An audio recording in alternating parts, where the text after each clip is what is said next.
원에게 지시했다는 법정 증언이 나왔습니다.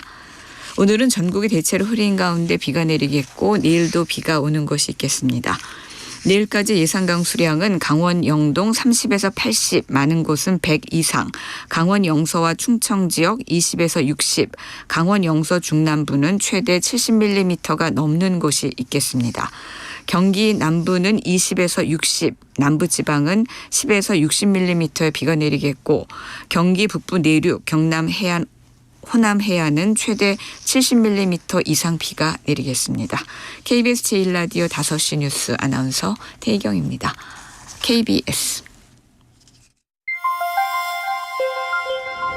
대한민국 중심 채널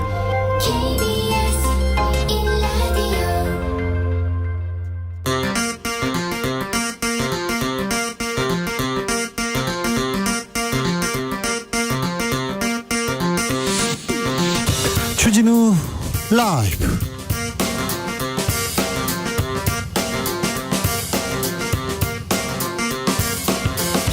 (2023년 9월 13일) 수요일입니다. 안녕하십니까, 주진우입니다.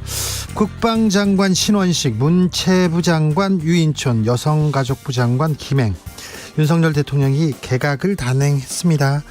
개각에 담긴 의미는 무엇인지 김영우 전 국민의힘 의원과 이야기 나눠보겠습니다.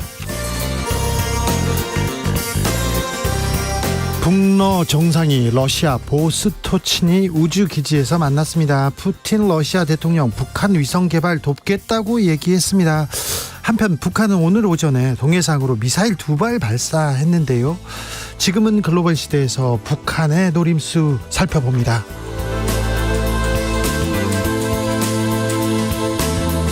신당역 스토킹 살인 사건이 일어난 지 내일이면 꼭 1년이 됩니다. 스토킹 범죄 문제 해결하기 위해서 정부 여러 대책 내놨는데요. 사건 1년 후 우리 현장은, 지하철 상황은 좀 더 나아졌을까요? 재발 방지 대책 짚어보겠습니다. 나비처럼 날아 벌처럼 쏜다. 여기는 주진우 라이브입니다.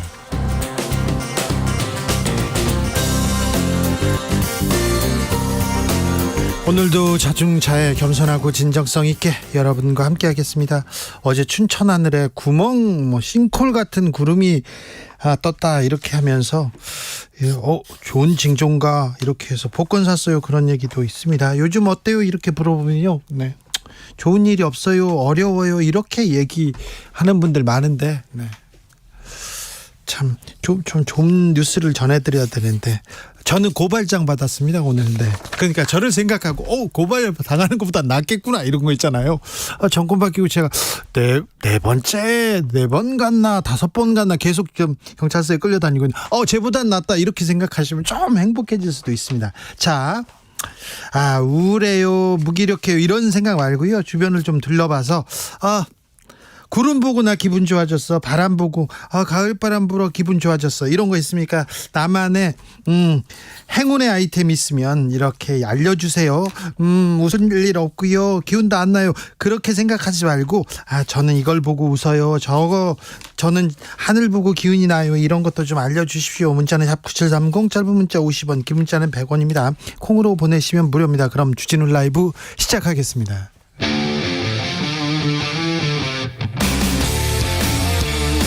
탐사보도 외길 인생 20년. 주 기자가 제일 싫어하는 것은?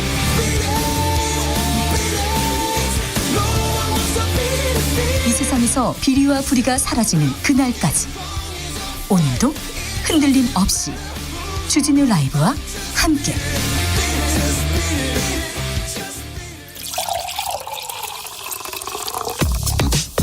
진짜 중요한 뉴스만 쭉 뽑아냈습니다. 주스 정상근 기자, 어서 오세요. 안녕하십니까. 김정은 국무위원장 푸틴 러시아 대통령을 만났습니다. 네, 김정은 북한 국무위원장과 블라디미르 푸틴 러시아 대통령이 오늘 러시아 아무르주에 위치한 보스토니치 우주기지에서 만났습니다. 왜 우주기지일까요? 왜 우주기지에서 만났을까요? ICBM 로켓 기술에 큰 관심이 있는데 러시아가 북한을 우주기지로 불렀다. 큰 의미가 있는 것 같은데 이 부분 잠시 후 2부에서 지글시에서 자세히 살펴봐 드리겠습니다. 북한은 탄도미사일 발사했네요. 네, 합동참모본부는 오늘 오전 11시 43분경 북한이 순안 일대에서 동해상으로 발사한 단거리 탄도미사일 2발을 포착했다고 밝혔습니다. 왜 이렇게 미사일을 쏘는지도 자세히 좀 알아볼게요. 참 이틀만 하면 계속 이렇게 쏘아대고 있는데 왜 그럴까요? 자세히 물어보겠습니다. 가계부채 증가 속도가 심상치 않습니다. 네, 지난달 은행권의 주택담보대출이 7조 원이나 늘어난 것으로 집계가 됐습니다. 이 증가폭은 지난 2020년 2월 이후 3년 6개월 만에 가장 큰 증가폭입니다. 주담대는 올해 들어 2월에 반짝 감소한 것을 제외하면 계속 증가를 하고 있습니다. 이에 따라 은행의 가계대출 역시 5개월 연속으로 증가했고요. 잔액 기준으로 또다시 사상 최대를 기록했습니다. 한국은행 자료에 따르면 예금은행의 가계대출 잔액은 8월 말 기준으로 1,075조 원이고요. 한 달 전보다 6조 9천억 원 증가했습니다. 정부 재정 괜찮다. 기업은 부자다. 그런데 개인은 가난하다. 이 얘기 계속 나왔어요. 가계부채 걱정이다 계속 얘기 나왔는데, 그런데 대출을 계속 풀면서 가계부채 증가에 정부가 좀 손 놓고 있는 거 아닌가, 그런 얘기 들었지 않습니까? 이와 관련해서 금융당국은 오늘 합동회의를 열고 향후 가계부채 증가세를 막기 위해 면밀한 관리가 필요하다라는 데 의견을 같이 했다고 밝혔습니다. 네. 특히 50년 만기 대출이 총부채 원리금 상환 비율, 이 DSR 규제 우회 수단으로 악용되지 않도록 상환 능력이 입증되기 어렵다면 DSR 산정 만기를 최대 40년으로 제한하기로 했습니다. 아니 50년에서 40년으로 이렇게 10년 줄인다고 해서 이게 가계 대출 규제 이거 다시 조인다고 생각할까요? 몇만 원 더 줬어. 몇 년 더 이렇게 조였어. 이게 구체적인 방안일까요? 실질적인 효과를 볼 수 있을지. 가계대출에 대한 걱정에 대해서는 저희가 시간을 갖고 좀 공부해보는 시간 갖도록 하겠습니다. 유가가 급등합니다. 물가가 걱정이에요. 네, 수출 수입 제품의 물가가 1년 5개월 만에 가장 큰 폭으로 올라갔습니다. 한국은행 발표 자료에 따르면 8월 기준 수입 물가 지수는 4.4% 올라갔는데요. 이 중에 원재료가 7.2%, 석탄, 석유 제품이 13.7% 오른 것으로 알려졌습니다. 국제 유가가 많이 올랐거든요. 그래서 지금 계속 올라갑니다. 네, 국제 유가는 두바이 이후 기준으로 7월에 평균 80.45달러에서 8월에는 86.46달러로 올라갔습니다. 네. 고용 시장도 지표가 좋지 않네요. 네, 통계청이 발표한 고용 동향 자료에 따르면 8월 취업자 수는 지난해 같은 달보다 26만 8천 명 늘었습니다. 집중호우 영향에 이 큰 폭으로 둔화됐던 전월보다는 증가폭이 커졌습니다만 2달 연속으로 20만 명대입니다. 성별로는 여성 취업자가 28만 1천 명 늘어났지만 남성 취업자는 1만 3천 명 줄었습니다. 네. 국민들 잘 먹고 잘 사는 것보다 더 중요한 게 없는데 왜 이런 얘기는 안 나올까요? 지표를 보면 걱정인데요. 1% 성장률, 물가를 따져보면 사실상 마이너스 성장률인데 이렇게 하면 사람들이 다 이렇게 어려워요, 힘들어요 얘기 나올 텐데 왜 경제 관련 메시지는 나오지 않는지 저는 좀 이해가 되지 않습니다. 정부가 개각 단행했습니다. 네, 윤석열 대통령은 오늘 국방부 장관 후보의 국민의힘 신원식 의원, 문화체육관광부 장관 후보의 유인촌 대통령실 문화체육특보, 여성부 장관 후보의 김행 전 국민의힘 비상대책위원을 각각 지명했습니다. 잠시 후에 이 개각의 의미도 짚어드리겠습니다. 윤석열 대통령 가짜뉴스 얘기를 했네요. 네, 윤석열 대통령은 오늘 청와대 영빈관에서 비상경제 민생회의 겸 인공지능 도약 회의를 열었는데요. 네. 이 자리에서 국내 인공지능 디지털 분야와 이를 기반으로 한 전 산업 발전 도약이 이뤄질 수 있도록 초거대 AI 기업에 많은 관심을 가지고 지원하겠다라고 밝혔습니다. 아니 그렇죠. AI 얘기하고 디지털 분야 얘기하는데 가짜뉴스가 왜 나오죠? 네, 전 세계 정치인을 만나면 가짜뉴스가 AI와 디지털을 이용해서 빛보다 빠른 속도로 확산한다라는 얘기를 한다라고 했고요. 자유민주주의를 훼손하고 우리 미래를 망칠 수 있다는 얘기도 한다라고 밝혔습니다. 네. 여당에서는 연예인과 싸우는 모양새입니다. 네, 김기현 국민의힘 대표는 지난 12일 이 최근 어떤 밴드의 멤버가 후쿠시마 오염 처리수 방류 후 지옥이 생각난다라는 말을 한 것을 들었다라며 개념 없는 개념 연예인이 너무 많은 게 아닌가라는 주장을 했습니다. 국민의힘 장해찬 최고위원은 이 김윤아 씨든 누구든 자기가 하고 싶은 말을 할 수 있는 자유가 있지만 공적인 발언에 대해서는 무거운 책임을 져야 된다는 걸 깨달으면 좋겠다라며 연예인이 무슨 벼슬이라고 하고 싶은 말을 다 하고 아무런 책임도 안 져도 되냐라고 주장했습니다. 연예인도 국민인데 표현의 자유가 있는 거 아닌가 이런 생각해 봅니다. 아니 여당 지도부입니다. 국민의힘 여당 지도부인데 민생 경제 이런 현안 안 하고 얘기 안 하고 연예인 얘기하는 거 저는 왜 이런 소리가 나오는지 좀 이해가 되지 않습니다. 이재명 대표는 단식장을 옮겼습니다. 네, 단식 14일째 접어든 민주당 이재명 대표가 오늘 단식 장소를 국회 본청 앞 천막에서 본청 안 당대표실로 옮겼습니다. 네, 박문규 산자부 장관 후보자 인사청문회가 열렸어요. 네, 오늘 국회 산업통상자원 중소벤처기업위원회에서는 박문규 산업통상자원부 장관 후보자에 대한 인사청문회를 열었습니다. 네. 청문회에는 한국전력 적자 문제, 원자력발전 수출 등 에너지 정책, 수출 부진 공급망 문제 등에 대한 이 산업 관련 이슈가 질의로 나왔었습니다. 인사청문회는 관심이 뚝 떨어졌네요. 오늘 개각을 발표해서 모로코에서 강진이 발생해서 수천 명의 사상자가 나왔는데 리비아에서는 대홍수가 발생했습니다. 네, 북아프리카 국가인 리비아에서 폭우가 쏟아져 5천 명 넘게 숨지고 만여 명이 실종됐습니다. 리비아에는 태풍 데니엘이 몰아쳤는데요. 해안 도시 데르나 인근의 낡은 댐 2개가 무너지면서 지역 전체가 물에 휩쓸려 버렸습니다. 특히 실종자 가운데 상당수가 물에 휩쓸려서 그대로 지중해로 떠내려간 것으로 추정이 되고 있습니다. 한편 리비아는 지난 2011년 아람의 봄 혁명 여파로 카다피 정권이 무너진 후 동부를 장악한 리비아 국민군과 서부의 통합정부가 대립하는 무정부 상태가 이어지고 있어서 이 참사 수습도 난항을 겪을 것으로 보입니다. 수해 실종자 수색 중 순직한 해병대 장병이 있습니다. 근데 장병과 함께 물에 빠졌다가 구출된 장병의 모친이 해병대 사단장을 공수처에 고발했습니다. 네, 순직한 해병대 채모 상병과 함께 물에 빠졌다가 구조된 해병대 모 병장의 모친이 임성근 해병대 1사단장을 고위공직자 범죄수사처에 고발한다고 밝혔습니다. 모 병장의 모친은 오늘 군인권센터 기자회견에 참석해서 이 지휘관을 믿지 못하는 군이 대한민국을 바로 지킬 수 없을 것이라며 임성근 사단장이 우리 아들들에게 사과할 시점은 지나도 한참 지났다라고 주장했습니다. 네. 주스 정상근 기자 함께했습니다. 감사합니다. 고맙습니다. 0147님께서요. 저 오늘 생일이에요. 그냥 그렇다고요. 네, 축하드립니다. 요즘 기분 좋은 소식 있어요. 행복하세요. 어떤 생각을 하면 행복해집니까? 물어봤습니다. 5145님께서 정육점에서요 이벤트로 즉석 복권을 주더라고요. 긁었는데 1,000원 할인권 나왔습니다. 아우 이거 대단한 겁니다. 대단한 거예요. 참 저는 복권 사가지고 된 적이 없어요. 한 로또에서 한 숫자도 못 맞춥니다. 그런데 1,000원 나왔으면 어우 대단한 겁니다. 2048님 빈님이 내려가지고요 한강 못 가고 계단 오르락 내리락하면서 주진우 라이브 들으면서 행복한 소식 기다리는데요. 그래도 주 기자 목소리 들으니 행복합니다. 아이고 2048님 목소리에 제가 더 행복해졌습니다. 감사합니다.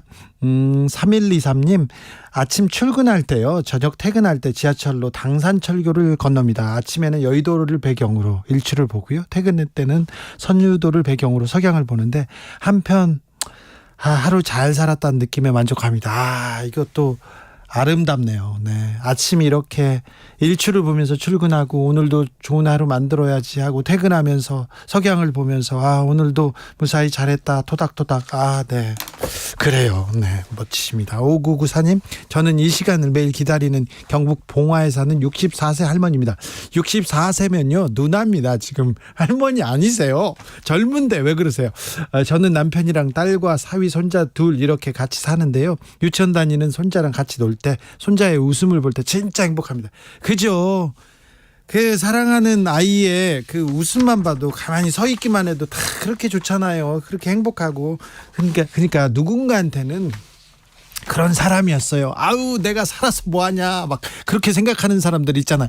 아이고 안 돼도 이렇게 안 된다. 생각해 보세요. 가만히 보면 누군가한테는 가만히 서 있기만 해도 이렇게 미소를 주고 행복을 주는 그런 사람이었다고. 네, 자 힘을 내 봅시다. 네, 세상이 우리를 속이더라도 힘을 내고 오늘 하루 잘 살아보자고요.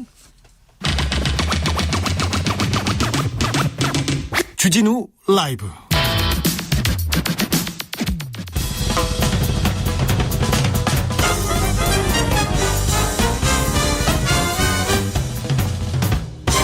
훅 인터뷰.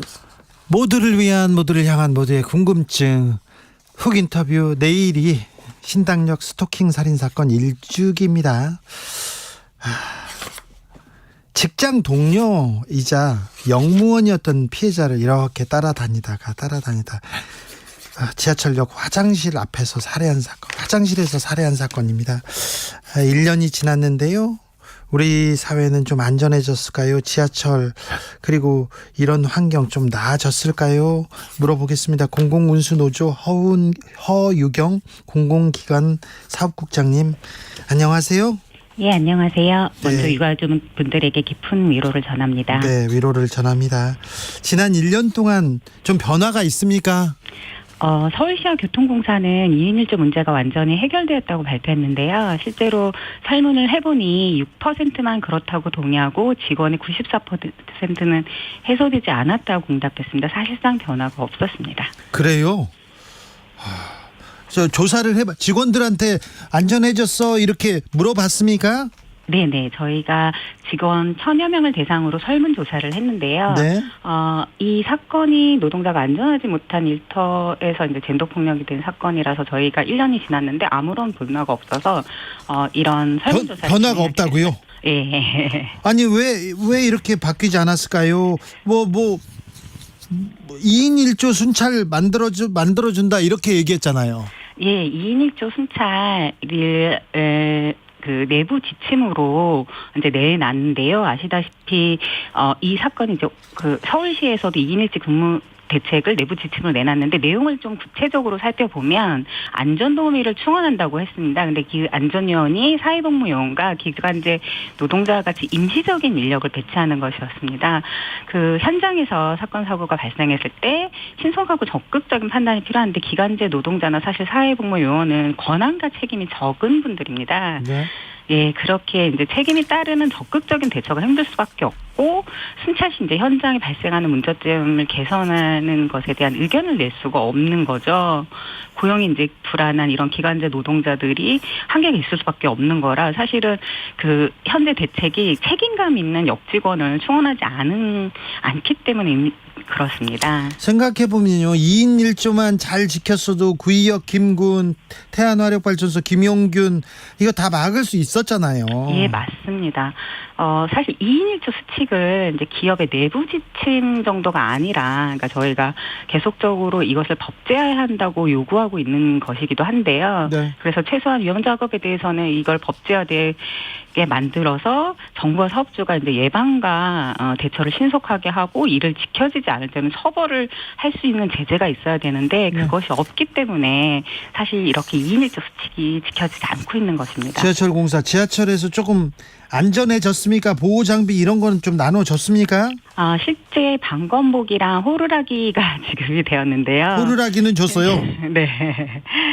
네, 사실상 그 방검장비나 이런 게 실효성이 좀 없습니다. 그러니까, 저희가 이제 그 설문한 내용을 보면 회사에서 지급한 안전보호장비가 도움이 되지 않는다라는, 응답이 60%였고, 그 이유가 사실 그 방검복의 무게나 사이즈, 휴대가 불편하고, 두 번째는 이 안전장비를 사용했을 때 혹시나 발생할 수 있는 책임 소재가 개인에게 부과되기 때문입니다. 대표적으로 전기 충격기 같은 공격형 장비들이 있는데 이것을 사용했을 때 뒤따르는 책임 소재를 공사가 책임지는 것이 아니라 개인에게 부담하기 때문에 이게 이제 좀 쉽게 사용해서 어려운 부분들도 사실 존재하고요.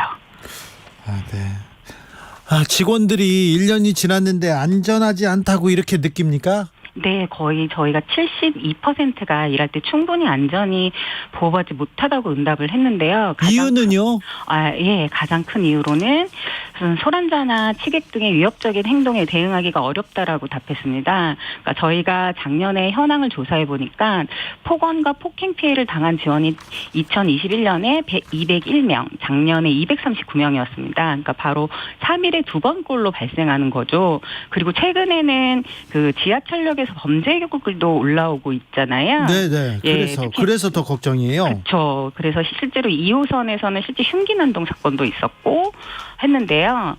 저희가 지난 8월 4일부터 9월 7일까지 접수된 범죄 예고 신고만 횟수가 45회입니다. 이것도 하루에 3건인데 이러한 사고 대응 또한 인력 부족으로 나홀로 대응해야 되는 상황이 대부분이기 때문에 안전하지 못하다고 느끼고 있습니다. 인력 부족 계속 얘기가 나옵니다. 그런데 오히려 채용을 줄인다는 얘기가 있던데요.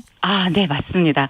서울시가 작년에 이제 여러 사건 사고들을 당했잖아요. 그래서 올해 인력 충원을 한다고 합의를 했었는데 이번 하반기 채용에서 합의를 어기고 충원하지 않겠다고 하는 겁니다. 그래서 저희가 이제 별내선, 신설노선 그리고 뭐 퇴직자 등을 반영해서 하반기에는 771명을 뽑아야 되는데 서울시가 이러한 지하철의 업무를 외주화하고 오히려 감축하면서 청년 채용 387명을 안 하겠다는 거예요. 이게 이제 윤석열 정부와 오세훈 서울시장이 공공기관 효율화 정책의 일환이기도 하고 교통공사가 적자가 많잖아요. 그 자급책으로 2026년까지 2,212명을 감축한다는 건데 올해 감축해야 된다는 387명을 반영해서 한마디로 이걸 까고선 인력 채용을 한다는 겁니다. 아니 그러면요 이거 근본적인 대책도 안 나오고 네. 인력 줄인다고 하고 계속해서 경영 얘기하고 있는데 네네. 좀 근본적인 해결책은 어떤 게 필요하다고 보십니까? 근본적인 해결 방안은 사실 2인 1조 근무를 완전히 법제화하는 것과 함께 정원을 늘려서 안전인원을 충원하는 것이라고 저희는 요구하고 있습니다. 그리고요. 그리고 이제 안전에 대해서 말씀하시는 거죠? 예. 그리고 이런 젠더 폭력 범죄는 일터에서 발생하는 것이기 때문에 산업재해예요. 그래서 외국에서는 이미 이제 사업적 위협성 평가나 그렇죠. 일터에서 성희롱, 성폭행 혹은 폭력 등의 가능성을 위험 요인으로 보고 있어요. 그리고 혼자서 노동하는 것은 그 자체로 이런 위험을 가중하는 요인으로 보고 있습니다. 그래서 이러한 일터에서 발생하는 젠더 폭력이 사업주의 책임인 것인 거죠. 그래서 이런 위험 발생 가능성을 제대로 파악하고 대처하지 못했을 때 사업주에게 책임과 처벌을 물을 수 있는 제도를 마련해야 되는 것입니다. 알겠습니다. 네. 마지막으로 서울시나 정부에게 바라는 점 있으면 부탁드리겠습니다. 네. 우선 정부와 국회에게 요청드리는 거는 이제 놀랍게도 신당녀 사건 이후에 노동 현장을 규율하는 법과 제도는 바뀐 게 없는데요. 하나도 안 바꿨어요? 네. 어떤 법안 내고 그러지 않았습니까? 스토킹 처벌법이 좀 강화됐고요. 네. 스토킹 방지법이 신설이 됐는데 이 두 가지 법은 여전히 개인의 처벌 혹은 이제 법상 보호 조치의 일환으로 제출이 됐고 사실상 현장에서는 아무런 의미가 없거든요. 그래서 노동 현장을 규율하는 법과 제도를 바꾸는 것이 필요합니다. 그래요? 네. 그리고 서울시가 이제 어쨌든 이 사건 사고 발생에 대한 책임 전가용 2인 1조 현재 대책이 아니라 좀 실효성 있는 인원 충원을 하면서 2인 1조 근무를 할 수 있도록 노조와의 인원 충원 합의를 이행할 것을 좀 촉구하고 있고요. 알겠습니다. 말씀 감사합니다. 네, 고맙습니다. 공공운수노조 허유경 국장이었습니다. 교통정보센터 다녀오겠습니다. 정현정 씨. 네, 도로 위에 종일 사고가 많습니다. 먼저 서울 시내 상황인데요. 강변북로 일산 방향으로 서강대교에서 마포대교 사이 3차로는 추돌 사고 있어서 처리하고 있습니다. 미리 다른 차로로 변경해서 운행하셔야겠고요. 경부고속도로 서울 방향은 오산에서 동탄 분기점, 더 가서는 기흥 동탄에서 죽전 휴게소까지 밀리고 있습니다. 특히 이 부근은 12km가량 정체고요. 판교에서 판교 분기점, 더 가서 달래내 고개에서 반포까지 정체 이어집니다. 반대 부산 쪽입니다. 출발합니다. 서울요금소에서 죽전까지 막히고요. 회덕분기점 부근에서는 승용차 사고 있어서 처리하고 있습니다. 서울 양양고속도로 상황은 서울 쪽인데요. 설악에서 금남터널까지 16km가량 밀리고 있고요. 서해안고속도로 서울 방향은 서평택 분기점 5차로는 화물차 관련 사고 있어서 처리하고 있습니다. 이 영향으로 서평택 분기점에서 화성휴게소까지 12km가량 막히고요. 팔탄 분기점 2차로는 승용차 고장난 차가 서 있으니까요. 미리 다른 차로로 변경하시기 바랍니다. KBS 교통정보센터에서 정현정입니다.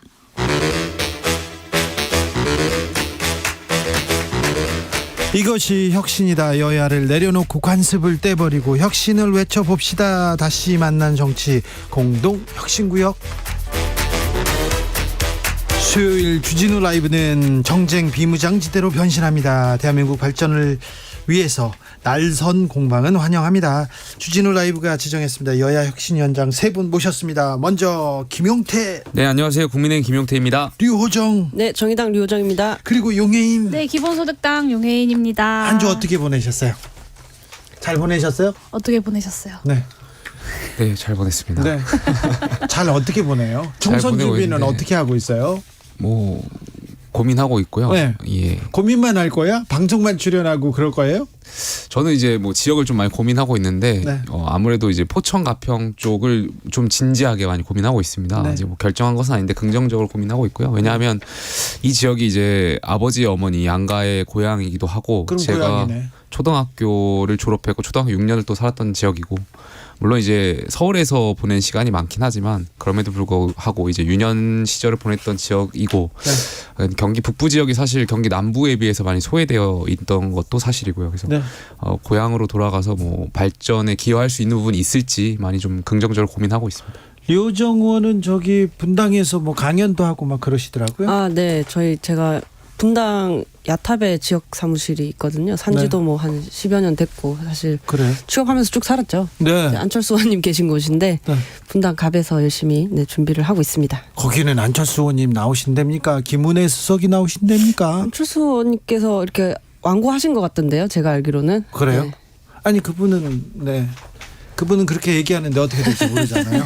네. 자, 용해인 의원께서는요? 네, 저는 이제 그 방송장악 관련돼서 최근에 고발장 받으셨다고 네. 들었는데 그 방송장악 관련돼서 야사당 공대위가 꾸려져 가지고요. 이제 전국 순회 토크 콘서트를 시작을 했습니다. 그래서 지난주에 제주에 이제 고민정 의원님과 다녀왔고 내일은 이제 또 광주 지역에 갈 예정이고요. 예. 아마 관련돼서 쭉 앞으로도 활동이 있을 것이라고 생각합니다. 네. 방송 장악에 대해서는 어떻게 생각하세요? 김용태 최고위원은? 제가요? 여기서 네. 알았어요. 지나갈게요. 자, 오늘 개각 소식 어떻게 들으셨습니까? 김용태 최고? 저는 스파르타 아. 예, 잘 싸우시겠구나 이런 생각이 좀 들었어요. 잘 싸우는 분들을 이렇게 내세웠다. 세 분 다 뭐 이렇게 배에 왕자가 있어가지고 막 그 예전에 300 영화 주인공이었던 그런 스파르타가 생각날 정도로 세 분 다 이제 대통령의 생각을 잘 받들어총 하셔가지고 잘 싸우실 수 있는 전사형 장관이라고 후보자라고 생각되고요.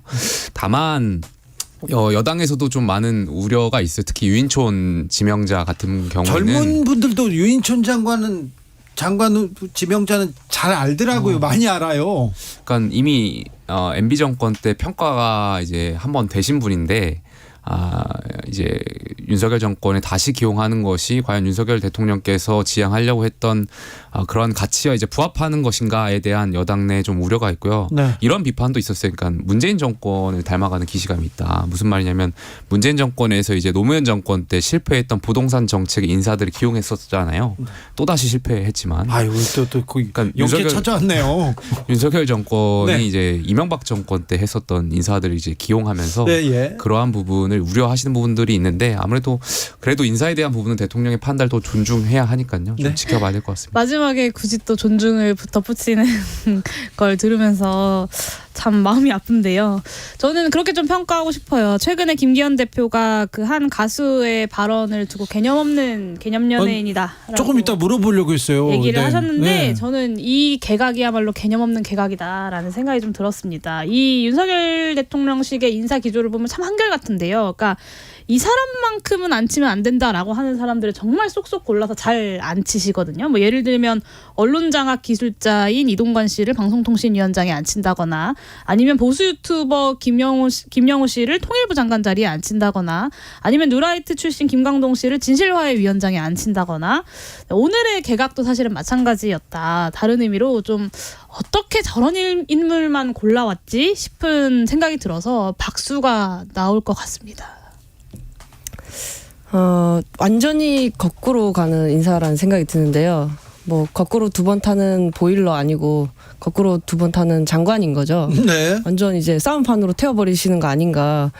이제 뭐 말씀하셨지만 공통점이 굉장히 파이터시잖아요. 네.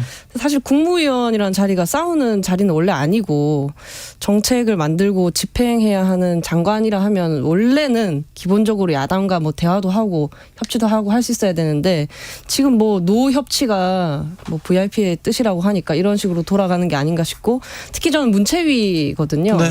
그래서 국정감사 앞두고 인사청문회도 해야 되는 거예요. 네. 그래서 굉장히 지금 불쾌합니다. 겨우 이런 더 싸우기 위한 인사청문회를 하려고 하니까 이 얼마나 비효율적인 일인지. 그런데요. 여가부 폐지 공약은 그럼 물 건너 가는 겁니까? 물 건너갔다라고 판단하기는 좀 이를 것 같고요. 아무래도 이제 폐지를 하려면 정부 조직법을 바꿔야 하고 이제 야당의 동의가 있어야 하는 부분이잖아요. 근데 야당과 지금 협치가 잘 안 되는 부분이 있고, 그러니까 야당의 동의를 받아야 되는 부분이 현실적으로 또 있는데 그 와중에 이제 그렇다고 또 비워둘 수는 없고, 그래서 아마 김행 후보자가 장관이 되신다면 뭐 그 나름대로의 폐지의 수순 공약을 한 게 있으니까요. 그 수순에서 여가부 역할을 찾아가지고 하시지 않을까. 결과적으로 저는 근데 뭐 총선 전에는 폐지는 좀 어렵지 않을까 생각됩니다. 네. 근데 저는 그 신원식 의원 같은 경우는 지명자 같은 경우는 좀 나름대로 저는 긍정적으로 봤습니다. 그러니까 신원식 의원 같은 경우는 자타가 공인하는 뭐 작전본부장, 합참 작전본부장, 작전과장 다 역임하셨고 육군, 저도 육군 출신이지만 나름대로의 굉장히 국방 전문가로서 또 굉장히 많은 역할을 해오셨던 분이잖아요. 그래서 저는 이분에 대해서 굉장히 긍정적으로 평가하지만 다만 최근에 그 뭐 매체가 이분과 관련해 가지고 과거에 이제 은폐 의혹 기사를 낸 게 있어요. 근데 네. 그게 뭐 사실 여부는 아직 확인이 안 됐지만 이 부분에 있어서는 청문회 때 좀 야당 의원들이 진실을 잘 규명하셔가지고 네. 국민들께서 의혹 없도록 좀 잘 청문회가 이루어졌으면 좋겠습니다.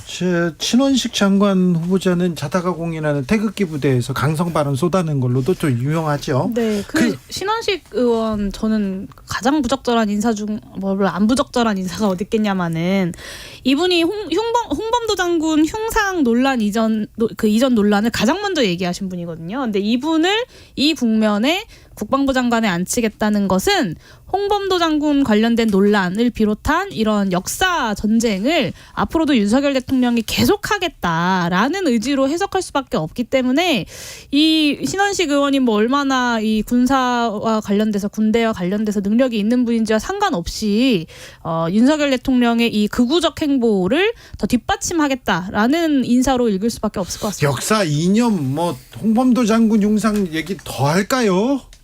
뭐 그 부분에 있어서는 뭐 지적하실 수 있는 부분이 있다라고 저는 생각되고 네. 다만 그것보다 중요한 것은 이제 국방부의 정상화. 굉장히 저는 시급하다라고 생각해요. 지금 뭐 박정훈 대령 건도 있고 네. 뭐 여러 가지 산적한 사안들이 있기 때문에 전 신원식 의원께서 후보자께서 장관이 되신다면 네. 좀 강한 군대 또 이 훈련 잘하는 군대 잘 만들어 주실 거라고 저는 생각합니다. 유인촌 전 장관도 사실 뭐 블랙리스트라든지 이런저런 장관 시절에 뭐 생방송 중 뭐 쌍욕 욕설을 하신다든지 그런 문제들이 있었는데 이렇게 소위 이제 파이터로 불리는 장관들이 대거 배치되면 10월에 국정감사도 뭐랄까요 대정부 질문에서 저희 이제 국민들께 별로 좋지 않은 모습을 많이 보였잖아요. 그 연장선이 되지는 않을지 정말 국정을 감사하는 자리가 될 수 있을지 그런 것도 좀 우려스럽습니다. 파이터들의 이렇게 중용 이렇게 얘기했는데 그런데요 여당 지도부들은 왜 연예인들하고 그렇게 싸우시는 거예요? 왜 그러는 거예요? 왜 저한테? 그러니까 오늘 뭐 김기현 대표라든지 뭐 장해찬 네. 최고위원이라든지 뭐 특정 연예인을 향해서 이제 지도부입니다. 센 발언들을 하셨던 것 같은데 물론 뭐 여러 가지 이제 발언을 해야 된다는 압박도 있으셨을 거고 한데 저는 굳이 야당 대표께서 특정 연예인과 뭐 비판하는데 앞장서시지 않으셔도 될 거라고 생각해요. 왜냐하면 국민들께서 이미 그 연예인의 그 발언이나 논리성이 없었다라는 것을 다 자체적으로 평가하실 거고 그럴 텐데 굳이 여당 대표께서 나서서 뭐 특정 연예인을 비판할 필요까지는 없지 않았나 이런 생각도 듭니다. 그 얘기 좀 드리고 싶은데 장래찬 최고가 그 연예인이 무슨 벼슬인가라고 하면서 공적 발언엔 무거운 책임이 따른다라고 하셨어요. 본인들이 그러니까 집권 여당의 최고위원이 국민들 상대로 연예인들 상대로 벼슬은 아니잖아요. 그러니까 다른 사람의 발언에 대해서 이렇게 얘기하시면 안 된다. 참 예의가 없다라는 말씀을 좀 드리고 싶고 공적 발언에는 무게가 따른다는 점을 저는 그대로 국민의힘 김기현 대표님께 좀 돌려드리고 싶습니다. 근데 그 김기현 대표 원래 경선 때 가수 남진님 그리고 또 배구 선수 김연경님 네 괴롭혀서 조금 구설수에 올랐었잖아요. 그냥 좀 연예인들한테 너무 좀 그만 질척대셔야 될 것 같습니다. 네. 4023님께서요. 세 분 모두 응원합니다. 저는요 성남 야탑에 있는 고등학교 졸업했습니다. 사시는 곳은 어딘지 모르겠어요. 직장은 포천에 있습니다. 그리고 용인은 팔로우합니다. 이렇게 네. 세 분과 모두 인연이 있습니다. 이런 분이 있습니다. 네. 아무튼 계속해서 거칠어져요. 너무 특별히 그 정치권의 말, 아이들이 볼까 무서울 정도로 거칠어지고 있는데 이 거칠어진 정치권의 말. 이거 어떻게 듣고 계십니까? 대통령께서 지시하시잖아요. 대통령이? 국무위원들한테 비판받는 거 두려워하지 말고 싸워라. 근데 사실 국무위원이라는 자리는 싸우는 자리가 아니거든요. 그러니까 잘 싸우는 사람 앉히는 게 아니라 일을 잘할 수 있는 사람을 앉혀야 되는데 대통령의 머릿속에는 오로지 저 야당과의 싸움밖에는 없는 것 같고 사실 요즘에 최근 많이 이야기하고 있는 건데 전투에서 이기는 게 전쟁에서 승리하는 건 아니거든요. 근데 모든 전투 하나하나를 다 이겨야만 직성이 풀리는 성격이신 것 같아요. 아니 근데 그 전투에서 이기지도 못하고 있잖아요. 그렇죠. 근데 그러다 보면 결국에는 전쟁에서도 패배할 수밖에 없다는 점을 말씀드리고 싶고 제가 이번에 여가부 장관으로 여가부 장관 후보자가 된 김행 전 비대위원이랑 여러 라디오에서 좀 만나뵌 적이 있는데 정말 앞으로 국무위원으로서 국회에서 만나야 된다고 생각하니까 한숨부터 나오더라고요. 그러니까 정말로 여가부 장관으로서의 직무를 가장 잘 수행할 수 있는 사람이 아니라 실제로 국회에서 특히나 싸움이 중요한 상임위에서 가장 잘 싸울 수 있는 사람이 누군가를 중심으로 배치를 한 것이 아닌가라는 생각이 좀 듭니다. 요즘 이 싸움이 점점 이제 격화되다 보니까 최근에 이제 대정부 질문도 뭐 필요 없는 거 아니냐, 뭐 시간 더 줄여야 되는 거 아니냐, 뭐 상임위에서 그냥 다 해야 되는 거 아니냐 이런 말씀들 하시더라고요. 근데 사실 그걸로 해결되는 문제는 아니잖아요. 1분으로 시간을 줄인다고 해도 그러면 더 압축적으로 더 심한 말을 쏟아낼 수도 있는 거고 사실 이제 공천 앞두고 당이 좀 상식이랑 멀어져도 계속해서 눈 감고 같이 가세하는 이런 뭐 정당 문화랄까요? 공천 문화 이런 것들도 좀 생각을 하게 됐고요. 좀 양당제가 우리나라 정치인들에겐 좀 과분한 것 같아요. 둘이서 이렇게 1등 아니면 2등만 번갈아 가면서 하고 있으니 오히려 더 개선이 되지 않는 것 같고 그래서 이 기회에 말씀드리는 거는 꼭 가위바위보 역할로 서로 견제할 수 있도록 진짜 다당제를 좀 시민들께서 만들어 주셨으면 잘 치고 들어왔어 지금. 여기에서 또 양당제 폐에 대해서 얘기합니다. 자, 김영태. 지금 일련의 과정들이 이제 정쟁을 넘어서 이제 전쟁으로 가고 있는 것 같아요. 그렇죠. 원수예요. 원수야. 근데 다둬야 할 대상이야. 이렇게만 보고 있어요. 외신에서 저희 대선 때 정말 오징어 게임에 비교했잖아요. 대한민국의 대선은 오징어 게임이다. 정말 정치적으로 누군가가 정치적으로 죽어야 끝나는 게임이라고 이제 평가할 정도로 우리 정치가 언제부터 이렇게 됐나 돌이켜 봤을 때 사실 계속 어떻게 보면 계속 이어져 왔던 것 같아요. 문재인 정권 때도 사실 장관들 싸웠잖아요. 잘 싸웠죠. 추미애 전 장관 같은 경우 뭐 소설 쓰시네 이런 발언도 하셨던 것 같고 야당 의원들을 향해서 그 당시에. 그러니까 이게 역대 정권들도 장관들이 국무위원들이 계속해서 국회에 오셔가지고 싸우고. 추미애 장관 말고 싸운 사람 기억 안 나죠? 아니 뭐 박범계 장관 전 장관도 추미애 박범계 그 말고는요. 많으시죠. 그렇습니까? 네. 근데 저는 그렇게 생각해요. 문재인 정권이 너무 극단적으로 가서서 많은 국민들이 좀 우려했었는데 윤석열 정권, 우리 정권도 좀 이렇게 너무 우측으로 극단적으로 가려고 하는 것 아닌가에 대한 우려가 있고, 그러니까 이제 한 3년, 4년의 기간이 남아 있는데 이 기간 동안은 협치가 잘 되었으면 좋겠는데 사실 또 총선 전까지 여야가 대화할 국면이 보이지 않아요. 네.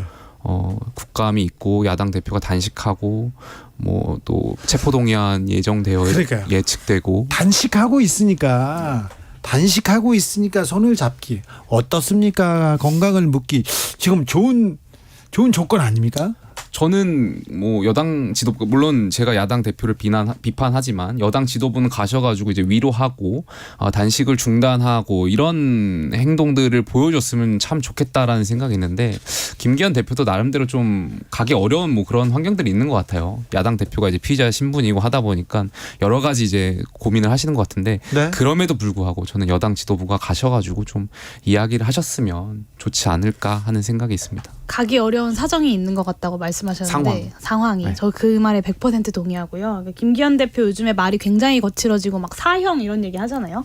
그걸 보면 좀 마음이 급하신가 보다 이런 생각이 드는데, 저는 그 상황이 뭐냐를 살펴보면 당대표마저도 본인의 거취가 본인의 손에 달려있지 않은 이 완벽하게 윤석열 대통령 개인에게 장악된 국민의힘의 상황이라는 것이 바로 그 상황이지 않을까라는 생각이 듭니다. 최근에 그 녹취록이 이제 막 공개가 되고 있는데, 윤석열 대통령이 뭐 당을 뽀개버리겠다는 둥, 뭐 강승규 시민사회 수석이 뭐 이준석 전 대표를 뭐 제명해야 된다는 것에 뭐 동조를 한다거나 이준석 대표 를 내쫓는다거나 이런 이야기들을 막 하시면서 실제로 그 과정대로 지금까지 국민의힘이 쭉 온 것 아닙니까? 저는 이렇게 완벽하게 윤석열 대통령에게 장악된 이 사당화된 국민의힘의 상황이 여당과 야당의 대화 자체를 차단해버리는 하나의 상황이라고 생각합니다. 네.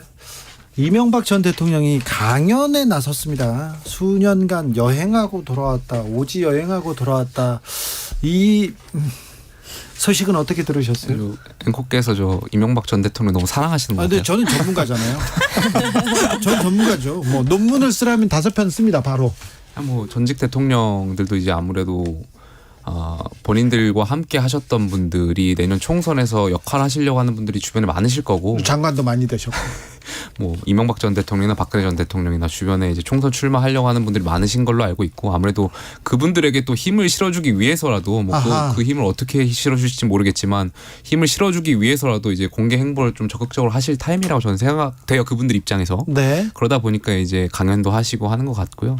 그러니까 뭐 이렇게 나름 이 국민의힘에서 본인의 어떤 포텐셜이나 이런 힘이 있다는 걸 좀 보여주기 위해서, 과시하기 위해서라도 전 그러니까 공개 역할 하실 거라고 생각됩니다. 시계가 앞으로 가야 하는데 대한민국의 시계가 뒤로 가는 것 같아요. 뭐 MB 정권, 지난 정권의 인물들이 뭐 장관으로 나오고 뭐 누가 또 어디로 나오고, 그걸 보고 있던 또 야당의 뭐 이전 정치인들이 또 그러면 나도 한번 그 시절 이야기를 해볼까 하면서 이렇게 탁탁 먼지 털고 일어서시고, 네. 전직 대통령들이 또 계속 나오시고 하면서, 글쎄요, 과거를 계속 회상하고 곱씹고 뭐 또 한켠으로는 익숙한 느낌마저도 드시겠지만 이 청년 세대들에겐 전혀 그렇지 않고, 우리가 지금 해결해야 할 문제가 많은데 과연 정치권이 그런 우리의 문제를 해결해 줄 수 있을지 조금 우려스럽습니다. 오지라고 말씀하셨는데 저는 정말 두 눈을 의심했어요. 오지요? 그게 진짜 전직 대통령이 감옥 갔다 와서 국민들 앞에 처음으로 공식적으로 등장하는 행사에서 할 말인지 정말 충격적이었고요. 그러니까 이게 왜 이렇게 됐느냐를 살펴보면, 윤석열 대통령이 이명박 전 대통령도 그렇고 박근혜 전 대통령도 그렇고 다 감옥 보냈던 사람이잖아요. 네. 자기가 감옥 보내놓고 자기가 석방시키고 자기가 사면해주는 그런 촌극이 벌어지고 있기 때문에 자신이 범죄를 저지른 것에 대해서 책임을 지기 위해서 감옥을 간 것에 대해서도 오지 여행을 다녀왔다라고 가볍게 말할 수 있는 거라고 생각합니다. 자신이 감옥 보냈던 대통령들, 탄핵된 대통령들까지 다 끌어모으겠다는 것이 윤석열 대통령의 선거 전략인 것 같고요. 네. 오늘 김기현 대표가 박근혜 전 대통령 만나러 갔다는 것 아닙니까? 네, 오늘 김기현 대표가 박근혜 전 대통령 예방했습니다. 네. 윤 대통령과 회동을 제의했더니 박근혜 전 대통령 긍정적인 답변을 했다고 합니다. 네, 이렇게 봅니다. 네. 오지 여행 여기까지는요. 이명박 전 대통령의 회원직이 저는 그렇게 생각하는데 잘못한 거에 대해서 권력을 가지고 부를 축적하려고 이 사리사욕을 챙기려고 했던 부분에 대해서는 사과하셔야죠. 그리고 돈도 많으신 분이 벌금은 내야 될 거 아닙니까? 돈은 냈어야지. 그걸 특별사면으로 아닙니다. 죄송합니다. 이렇게 그냥 해결하고 나오신 부분은 네, 대통령답지 않습니다. 자, 이재명 대표는요, 쌍방울 대북 송금 의혹과 관련해서 다시 검찰에 가서 소환 조사를 받았습니다. 어떻게 보셨어요? 용해인 대표. 네, 심지어 홍준표 지사마저도 이러다가 윤석열 정부 임기 내내 이재명 대표 비리 수사만 하다 끝날 수 있겠다라고 하지 않으십니까? 이 윤석열 대통령께서 검사 선배인 홍준표 선배님의 충고를 좀 새겨 들으셔야 될 것 같고요. 이 검찰의 중립성 문제를 그래서 지적을 많이들 하는데 그 문제가 지적될 때마다 정부 여당에서 꼭 하는 얘기가 전 정부도 중립적이지 않았다 이런 얘기 하시거든요. 근데 저는 이 얘기하면서 정말 부끄럽지 않으신가라고 묻고 싶어요. 그러니까 스스로 중립적이지 않다는 것을 인정하는 것뿐만 아니라 앞으로도 정치적 중립성을 지키지 않겠다라는 선언이라고 보고요. 그러니까 윤석열 대통령이 윤석열 정권의 검찰이 선택적 정의다라는 비판을 받는 겁니다.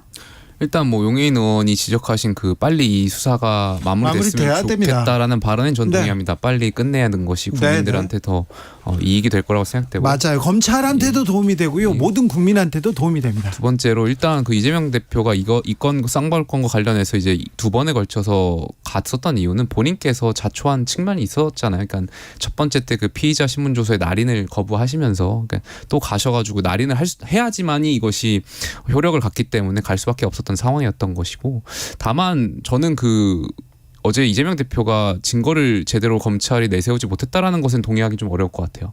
그러니까 그 쌍방울 건과 관련해 대북 송금 건과 관련해 가지고 경기도가 2019년도에 10만 톤의 쌀 지원하겠다라는 그 공문에 결재를 하셨잖아요. 본인께서 결재를 하신 게 분명히 있는 사실이 있고, 여기에 대해서 또 SNS에 당시에 또 이화영 그 관련해 가지고 이제 그것을 홍보했었던 글도 있었고, 인지하지 못했다라는 그 내용은 좀 동의하기 어려워서 이 부분은 저는 빨리 수사기관이 종결해 가지고 법원에서 빨리 판단을 받으셔야 될 부분이라고 생각합니다. 뭐 사실 연초에 이 건이 뭐 계속 총선까지 갈 거다 이런 얘기 많이 했는데 정말로 그렇게 되고 있어서 저도 안타깝고요. 뭐 해석이야 단순하게 두 가지가 가능하죠. 이재명 대표는 참 혐의가 많구나. 검찰은 이재명 대표를 죽이려고 하는구나. 그렇잖아요. 대장동으로 안 되니까 선거법으로 걸고 대북 송금으로 걸고 그렇게 하고 있는 거잖아요. 근데 정권 입장에서는 지금 뭐 총선 임박해서 이재명 대표나 뭐 다른 의원들 구속이라도 하면 총선에 승산이 있다라고 생각하는 것 같은데, 그리고 검찰도 그에 맞춰서 하고 있는 거 아닌가 싶고요. 그런데 또 그 반대로 민주당도 이 시류에 힘입어서 결집을 또 오히려 하고 있고, 뭐 서로 이런 콘크리트 층에 기대서 총선 치르려고 계속 나아가고 있는 거 아닌지. 이재명 대표님이 이제 단식도 겹쳤는데 그만하셔야죠. 네. 청년 정치인들은 이재명 대표의 단식 어떻게 보고 있습니까? 먼저 김용태 최고. 저는 비명계 인사들까지 모으셔가지고 그분들이 가셔가지고 뭐 갈 수 있다고 저는 생각해요. 그러니까 네. 비명계 인사들도 그 당의 대표가 이제 단식을 하니까 들여다보겠죠. 가가지고 위로하고. 근데 박지원 전 위원장인가요? 가서 눈물 흘리는 모습 보고 이재명 대표의 단식이 소기의 목적을 좀 거둘 수 있겠구나. 그분들의 생각대로라. 그러니까 박지원 전 위원장의 눈물은 좀 저는 오버했던 건 아닌가 좀 생각이 되고. 아니 단식한다니까 찾아가서 봤는데 당연히 찾아갈 수 있죠. 너무 수척하고 그래가지고 눈물을 흘릴 수도 있는 거 아닌가요? 거기서 뭐 죽 얘기하고 무슨 회복식 얘기하셨던 것 같은데 그건 너무 그러니까 박지원 전 위원장의 스탠스와 맞지 않았던, 박지원답지 못했던 말 아닌가 좀 생각되고요. 여하튼 저는 뭐 모르겠습니다만 뭐 이 검찰, 그러니까 야당이 이런 주장을 하더라고요. 야당 대표가 단식 중인데 검찰 조사를 2번이나 하고 굉장히 무도하다 하는데 앞뒤가 바뀐 말이죠. 그러니까 이재명 대표가 단식하는데 검찰 조사가 이루어진 게 아니라 피의자 신분이고 검찰 조사가 계속 이어지는 과정에 단식을 하신 거니까요. 그 부분은 좀 앞뒤 다르게 말씀하시지 않았으면 좋겠습니다. 류호정원. 일단 단식에 관해서 보면 많은 분들이, 저는 사실 이유를 잘 못 찾는 게 여전하다고 생각을 하거든요. 근데 지금 또 가만히 생각해보면 검찰이 좀 당황한 눈치인 것 같고 좀 유일한 반격이 되지 않았나 뭐 싶기도 하고요. 검찰이 당황했으니까. 네. 네. 그리고 두 번째로는 당내 리더십도 공고해줬죠. 말씀하신 박지원님까지도 올 정도이고 좀 어느 정도 이재명 대표에 대해서 반대하는 목소리 내는 분들이 사실 그 숫자에 비해서 좀 인터뷰에 많이 나오시고 과잉 대표되는 게 있지 않았나 싶은데 그게 다 정리가 된 것 같거든요. 근데 어쨌든 인간 대 인간으로 이제 단식은 그만하셔야 된다라고 생각합니다. 그 지병도 있으시다고 들었는데 네. 계속하면 안 되지 않을까요? 네. 용해인. 네, 저는 그 단식을 보면서 좀 고민이 많이 됐어요. 그 이재명 대표뿐만 아니라 사실 우원식 의원도 이제 단식을 했었죠. 하셨고 네. 이정미 대표도 단식을 하셨고 이재명 대표까지 야당에서의 단식이 계속되고 있거든요. 그러니까 단식을 왜 하냐를 생각을 해보면 단식은 최후의 수단인 거잖아요. 그러니까 말로 해도 안 되고 어떤 물리적으로 싸울 수도 없을 때 단식이라는 최후의 수단을 선택하게 되는 건데 윤석열 대통령을 비롯한 정부 여당이 전혀 소통하지 않고 어떤 대화의 기미도 보이지 않고 오로지 싸움만 하겠다라는 의지들을 보이고 있기 때문에 야당의 의원들 그리고 이재명 대표, 제1당의 대표까지 단식을 하게 되는 거다라는 생각이 듭니다. 사실 국정쇄신이라는 것은 야당뿐만 아니라 여당의 일부에서도 우리 김용태 전 최고 같은 분들도 필요하다고 생각하시는 부분이잖아요. 그렇다면 사실 야당 대표의 요구를 전면적으로 수용하진 않는다 하더라도 합리적인 수준에서 어느 정도 그런 모습을 보이거나 혹은 이런 제1당 대표의 요구에 대해서 뭐가 됐든 간에 반대한다 혹은 응하지 않겠다든 간에 답변을 하는 게 상식적인 일일 텐데 답변조차 하지 않고 오히려 여당의 대표를 위시해서 여당의 어떤 국회의원들이 조롱을 하고 있는 것을 보면서 대한민국 정치의 품격이 정말 이렇게까지 떨어질 수 있는가, 그리고 이 불통과 독선이 과연 어디까지 갈 것인가라는 걱정이 좀 됩니다. 그렇죠. 뭐 그 부분에는 일부분 동의하는 것이, 그러니까 야당 대표의 단식을 목적에 대해서 비판을 하고 비난할 수 있다고 봐요. 근데 방법이라든지 뭐 단식하는 사람 앞에서 먹는 것 가지고 조롱한다든지 이런 그렇죠. 발언들은 네. 여당으로서 여당 어쨌든 책임지는 정당이기 때문에 네. 그 부분은 좀 삼가할 필요가 있다고 생각합니다. 마지막 카드죠. 뭐 곡기를 끊고 나 이제는 다 내려놓겠다 이렇게 하고 있는데 거기 가서 손을 잡아달라 얘기를 하자는 마지막 표현 아닌가요? 곡기 끊으라고 저 주문한 국민은 없습니다. 근데 젊은 분들은 이렇게 단식 투쟁 이런 거 얘기가 나오면 일단 좀 거부감이 듭니까, 류호정 의원? 근데 저는 이전에 노동조합에서 일을 했었기 때문에 네. 단식까지 가는 그 과정을 좀 알고는 있죠. 예. 굉장히 답답한 상황 끝에 단식을 하는 거잖아요. 네. 네. 그 마음은 이해합니다. 그래요. 네. 단식으로 뭐 소기의 성과는 거뒀다. 그런데 이제 거두었으면 이제 그쳐야 될 텐데 공무원도 또 챙기고 그래야 될 텐데 여당과 야당의 또 대화의 물꼬도 좀 트였으면 좋겠는데 그런 돌파구가 보이지 않는다, 이런 얘기는 계속됩니다. 김용태, 류호정, 용해인 세 분 오늘도 감사합니다. 네, 감사합니다. 감사합니다.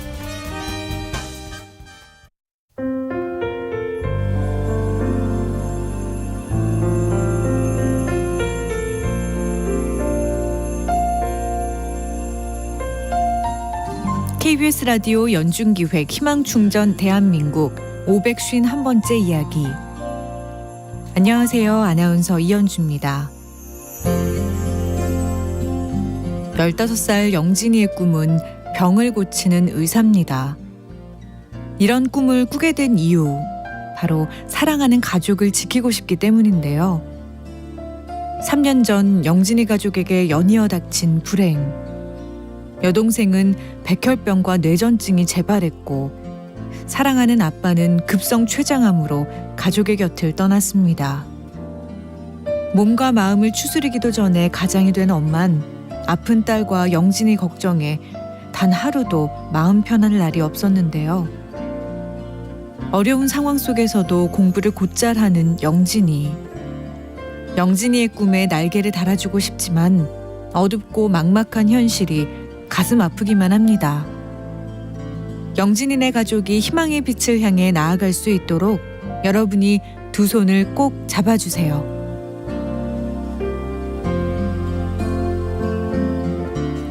여러분의 따뜻한 손길이 희망의 빛이 됩니다. ARS 060-700-1580 060-700-1580 한 통화 3,000원으로 희망을 선물해 주세요. KBS 라디오 연중기획 희망충전 대한민국은 초록우산 어린이재단, 인탑스 주식회사 그리고 청취자 여러분과 함께합니다.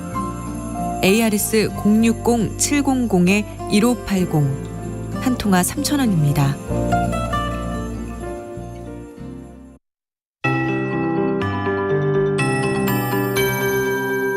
KBS 58분 날씨. 비 오는 수요일입니다. 전조등 꼭 켜시고 퇴근길 안전 운전하셔야 되겠습니다. 오늘부터 일요일까지 전국에 비가 내렸다 그쳤다 반복되면서 이어지는 곳이 많겠습니다. 우선 오늘 내리는 비는 강원 영동과 남부지방 제주도로 내일도 계속되겠고요. 오후부터는 소강 상태에 드는 곳이 많겠습니다. 수도권은 이번 비가 내일 새벽까지 우선 이어진 뒤 그치고 강원 영서와 충청은 내일 오전까지 주로 오다가 내일 오후에도 산발적으로 좀 지날 수 있겠습니다. 이후 모레 금요일부터 일요일까지도 전국이 흐리고 비가 오겠는데요. 내일까지 예상 강우량 먼저 나와 있습니다. 서울과 인천, 경기 북부, 제주도는 10에서 40mm, 그 밖에 전국이 10에서 60mm, 전라 해안과 경북 내륙, 경남 해안은 70mm 이상이 예보됐습니다. 오늘은 서울이 새벽부터 하루 종일 23, 4도의 기온을 유지하면서 비교적 종일 선선한 편이었고요. 반면 제주도는 32도까지 기온이 오르면서 덥기도 했습니다. 내일 아침 서울 기온이 20도로 예보가 돼 있는데요. 전국이 17도에서 23도 분포를 보이면서 열대야가 없겠고요. 내일 낮 기온 서울 28도까지 오르겠습니다. 오늘보다는 좀 오르겠고 전국이 24도에서 28도의 분포 예상됩니다. 현재 서울 기온은 23도입니다. 최영우였습니다.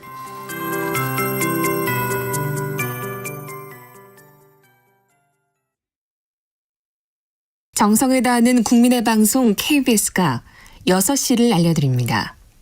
AM 711kHz, FM 97.3MHz, KBS 1라디오입니다. HLKA.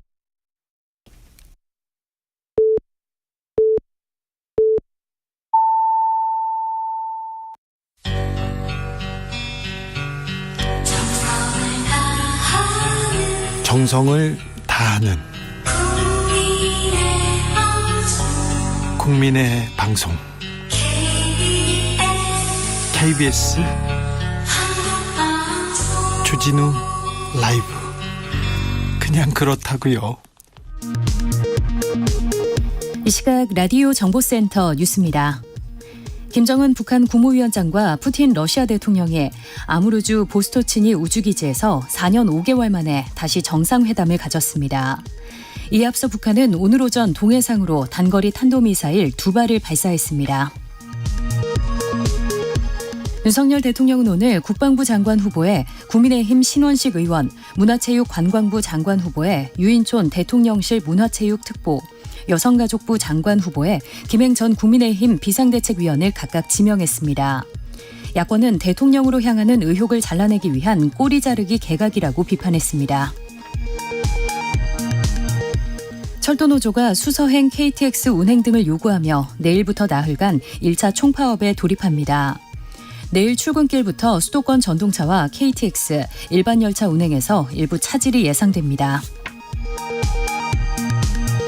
급증하는 가계대출을 억제하기 위해 정부가 당초 내년 1월까지 공급할 예정이던 일반형 특례 보금자리론을 오는 27일부터 판매 중단하기로 했습니다. 지금까지 라디오 정보센터 주진주였습니다.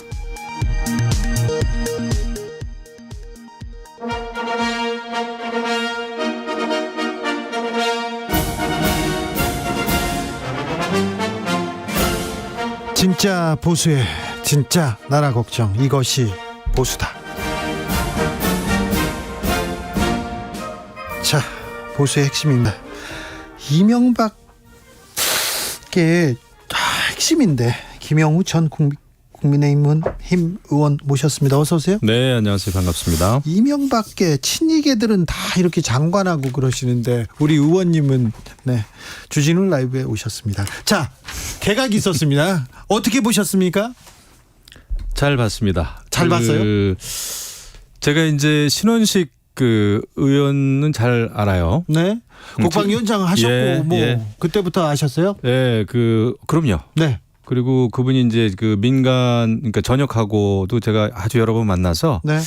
사실 저는 그분을 따로 만나서 제가 과외 공부를 많이 받았습니다. 국방에 대해서. 네. 그 도시락 시켜놓고 한 번 하면 4시간씩. 네. 그러니까 북한이 지금 어떤 작전, 어떤 전술 체계를 가지고 있고 네. 북한의 여러 가지 무기 체계라든지 네. 이런 거에 대해서 우리가 유사시에 어떻게 효율적으로 대응해야 되는지에 대해서 네. 정말 많은 토론과 그게 있었어요. 그래서 제가 그분은 뭐 합참의 작전본부장 출신이고 합참 차장 출신이고 국방부의 정책 기획관도 하고 제가 볼 때는 최고의 전문가예요. 자, 최고의 전문가인데 네. 홍준표 대구시장 정당 출신은 국방부 장관 임명 안 하는 게 맞다 이렇게 얘기하던데요. 아주 원론적으로 이야기하면 그렇죠. 하지만 우리나라 지금 그렇습니까? 뭐 국방부 장관뿐만 아니라 모든 국무위원이 사실 여당 출신이 하면은 어색한 거죠. 원래는 뭐 삼권 분립이다 또 국회가 행정부를 견제해야 된다라는 기본적인 원론적인 차원에서는 다 안 맞는 거죠. 하지만 현실이 그렇지 않잖아요. 그래서 오히려 지금은 국방과 관련해서 제가 볼 때 그 국민의힘 뭐 당원이다 아니다를 떠나서 제가 볼 때는 유사시에 가장 제대로 적극적으로 창의적으로 대응할 전문가다. 예. 그거는 확실한 것 같아요. 이종섭 국방부 장관 책에 우리 국방부 좀 문제가 있었어요? 그렇죠. 좀 혼란이 있었죠. 혼란이 있었습니다. 예. 네. 자, 타기할 전문가가 왔다 이렇게 보십니까? 그런데 신원식 장관 후보자 이분 말씀하시는 것 보면요 좀 무서워요. 태극기가 헌법이고 정의다. 촛불은 반역이다 막 얘기. 노무현 악마다 이런 얘기도 했고요. 뭐 그런 어떤 정치적인 발언은 좀 강한 면이 있지만 적어도 대한민국 국방부 장관이라 하면 북한이 두려움에 떨어야 되지 않을까요? 저는 그런 면에서는 제대로 내정하셨다. 신원식 의원을 왜 북한에서 떨어요? 이렇게 말하고 있는데 왜 떨어야 됩니까? 전문가예요, 전문가. 전문가라고요? 그러니까 지금 그 신원식 장군의 말을 가지고 뭐 북한이 두려워한다는 게 아니라 이분은 완전 작전통이에요. 작전통이다. 예. 네. 예전에요. 김관진 김관진 전 장관 북한에서 두려워한다 이런 얘기를 보수 언론에서 많이 썼잖아요. 근데 북한에서 두려워하는 거 맞습니까? 그렇죠. 왜냐하면은 우리가 이게 그냥 말뿐이 아니라 그 국방부 장관이 어떤 정신을 가지고 가치관을 가지고 또 대책을 가지고 있느냐에 따라서 굉장히 달라지는 겁니다. 네. 이게 국방부잖아요. 네. 이건 뭐 어디 뭐 뒷거래하고 뭐 협상하고 그러는 사람이 아니에요. 근데 국방부 장관, 외교부 장관이 아닙니다. 네, 국방부 장관이 북한하고 싸워야 되는데 북한하고는 안 싸우고 키보드 앞에서 정치 댓글이나 공작하고 있는데 그런 군인을 누가 두려워하냐? 그런 군인을 정치 군인을 누가 두려워하냐? 이 얘기를 누가 하신 줄 아세요? 아니죠. 근데 잘못된 댓글이나 이 얘기를 대한민국을 약화시키는 목소리에 대해서는 그러니까 아무튼 대한민국을 약화시키는 거에 대해서는 싸워야죠. 저는 국방부 장관이면 그래야 된다 생각을 합니다. 통일부 장관하고 다르잖아요. 네, 국방부 장관 정치 개입한 혐의로 이게 유죄도 받았습니다. 김관진 전 장관에 대해서는. 자, 신원식 장관에 대해서는 국방 전문가다. 북한이 두려워하는 사람이다. 제가 정말 보증합니다. 알겠습니다. 국방위원장 출신인데 맞습니까? 아유, 맞죠. 근데 말은 좀 너무 험하시죠. 네. 자, 친이계 MB의 핵심, MB계 핵심. 자, 김영우가 보는 유인촌 특보가 다시 이렇게 문체부 장관 다시 합니다. 2번 합니다. 이게 이제 많은 분들이 그런 얘기를 해요. 뭐 이주호 교육부 장관도 그렇고, 유인총 장관도 그렇고, 뭐 이동관 이제 또 방통위원장. 근데 저는 그런 생각을 좀 해봤어요. 사실 지금 소위 보수 쪽에서의 인재라고 하는 인물이라고 하는 분들이 대부분은 친박 아니면 친이었어요. 그렇다고 지금 이승만 때 사람을 이승만 때 하신 분들을 찾을 수가 없잖아요. 그러다 보니까 그 인맥이라는 게 그렇습니다. 그리고 제가 볼 때 2번 하냐 3번 하냐가 문제가 아니라 능력이 있는 분들은 3번 4번 하면 어떻습니까? 솔직히 말씀드려서. 근데 저는 그거를 탓해서는 안 된다고 봐요. 오히려 비판을 하려면 그분이 장관할 때 이러이러한 게 잘못됐다. 이렇게 비판을 해야지 왜 또 MB 때 사람이냐 그러는데 그 제가 볼 때는 그렇게 봐서는 안 된다고 봐요. 그러면은 어디 뭐 참여연대 분을 그 장관시킵니까? 그건 아니잖아요.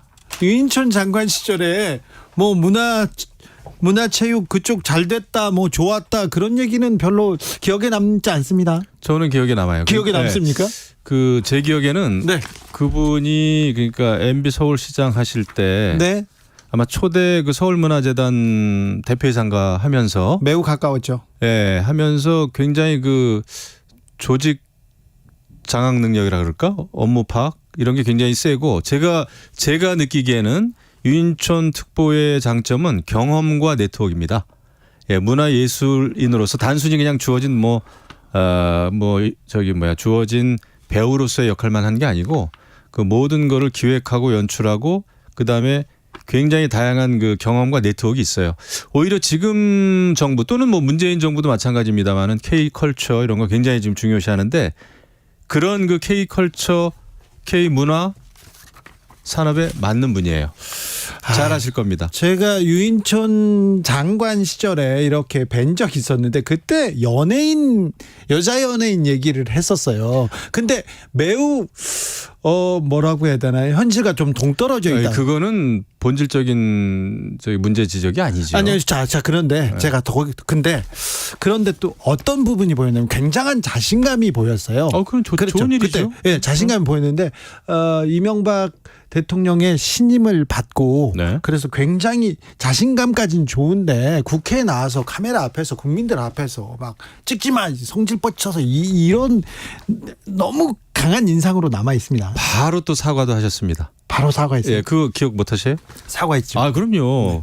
그 정도면 됐죠. 사과 안 한 사람이 얼마나 많은데 잘못하고도. 네, 이틀 되었습니다. 네, 알겠습니다. 자, 유인촌 장관님이 제 얘기를 참 듣고 계신가 모르겠다. 저도 뵌 지가 좀 오래됐어요. 그렇습니까? 예. 참 신원식, 유인촌, 김행이다. 만약에 김영우 장관설 이렇게 나오면요 여도 끄덕이고 야도 끄덕이었을 거예요. 그런데 이런 분보다는 아까 그 김용태 최고도 그렇고 다른 분들도 그렇습니다. 파이터들로 전진 배치했다. 여기에 대해서는 어떻게 생각하세요? 그게 이제 그 파이팅을 어떻게 하느냐가 중요한데 예. 그 말로만 해서는 안 된다 생각합니다. 그거는 굉장히 수가 얕은 파이터다 생각을 하고 네. 정책을 가지고 해야 되죠. 예. 비전을 가지고 해야 되고 그 다음에 이제 일단 그 파이팅이라는 게 소리 질러 가면서 하는 파이팅보다는 결국은 좋은 정책을 가지고 네.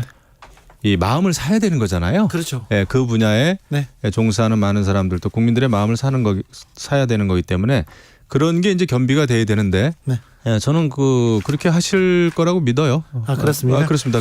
그리고 지금 워낙 이제 모든 분야에서 그 대통령실도 그렇고 우리 당도 그렇고 이제 가짜 뉴스와의 지금 전쟁이잖아요. 솔직히 말씀드리면 그렇죠? 그게 이제 대선 전부터 지금 쭉 이어지고 있는데 네.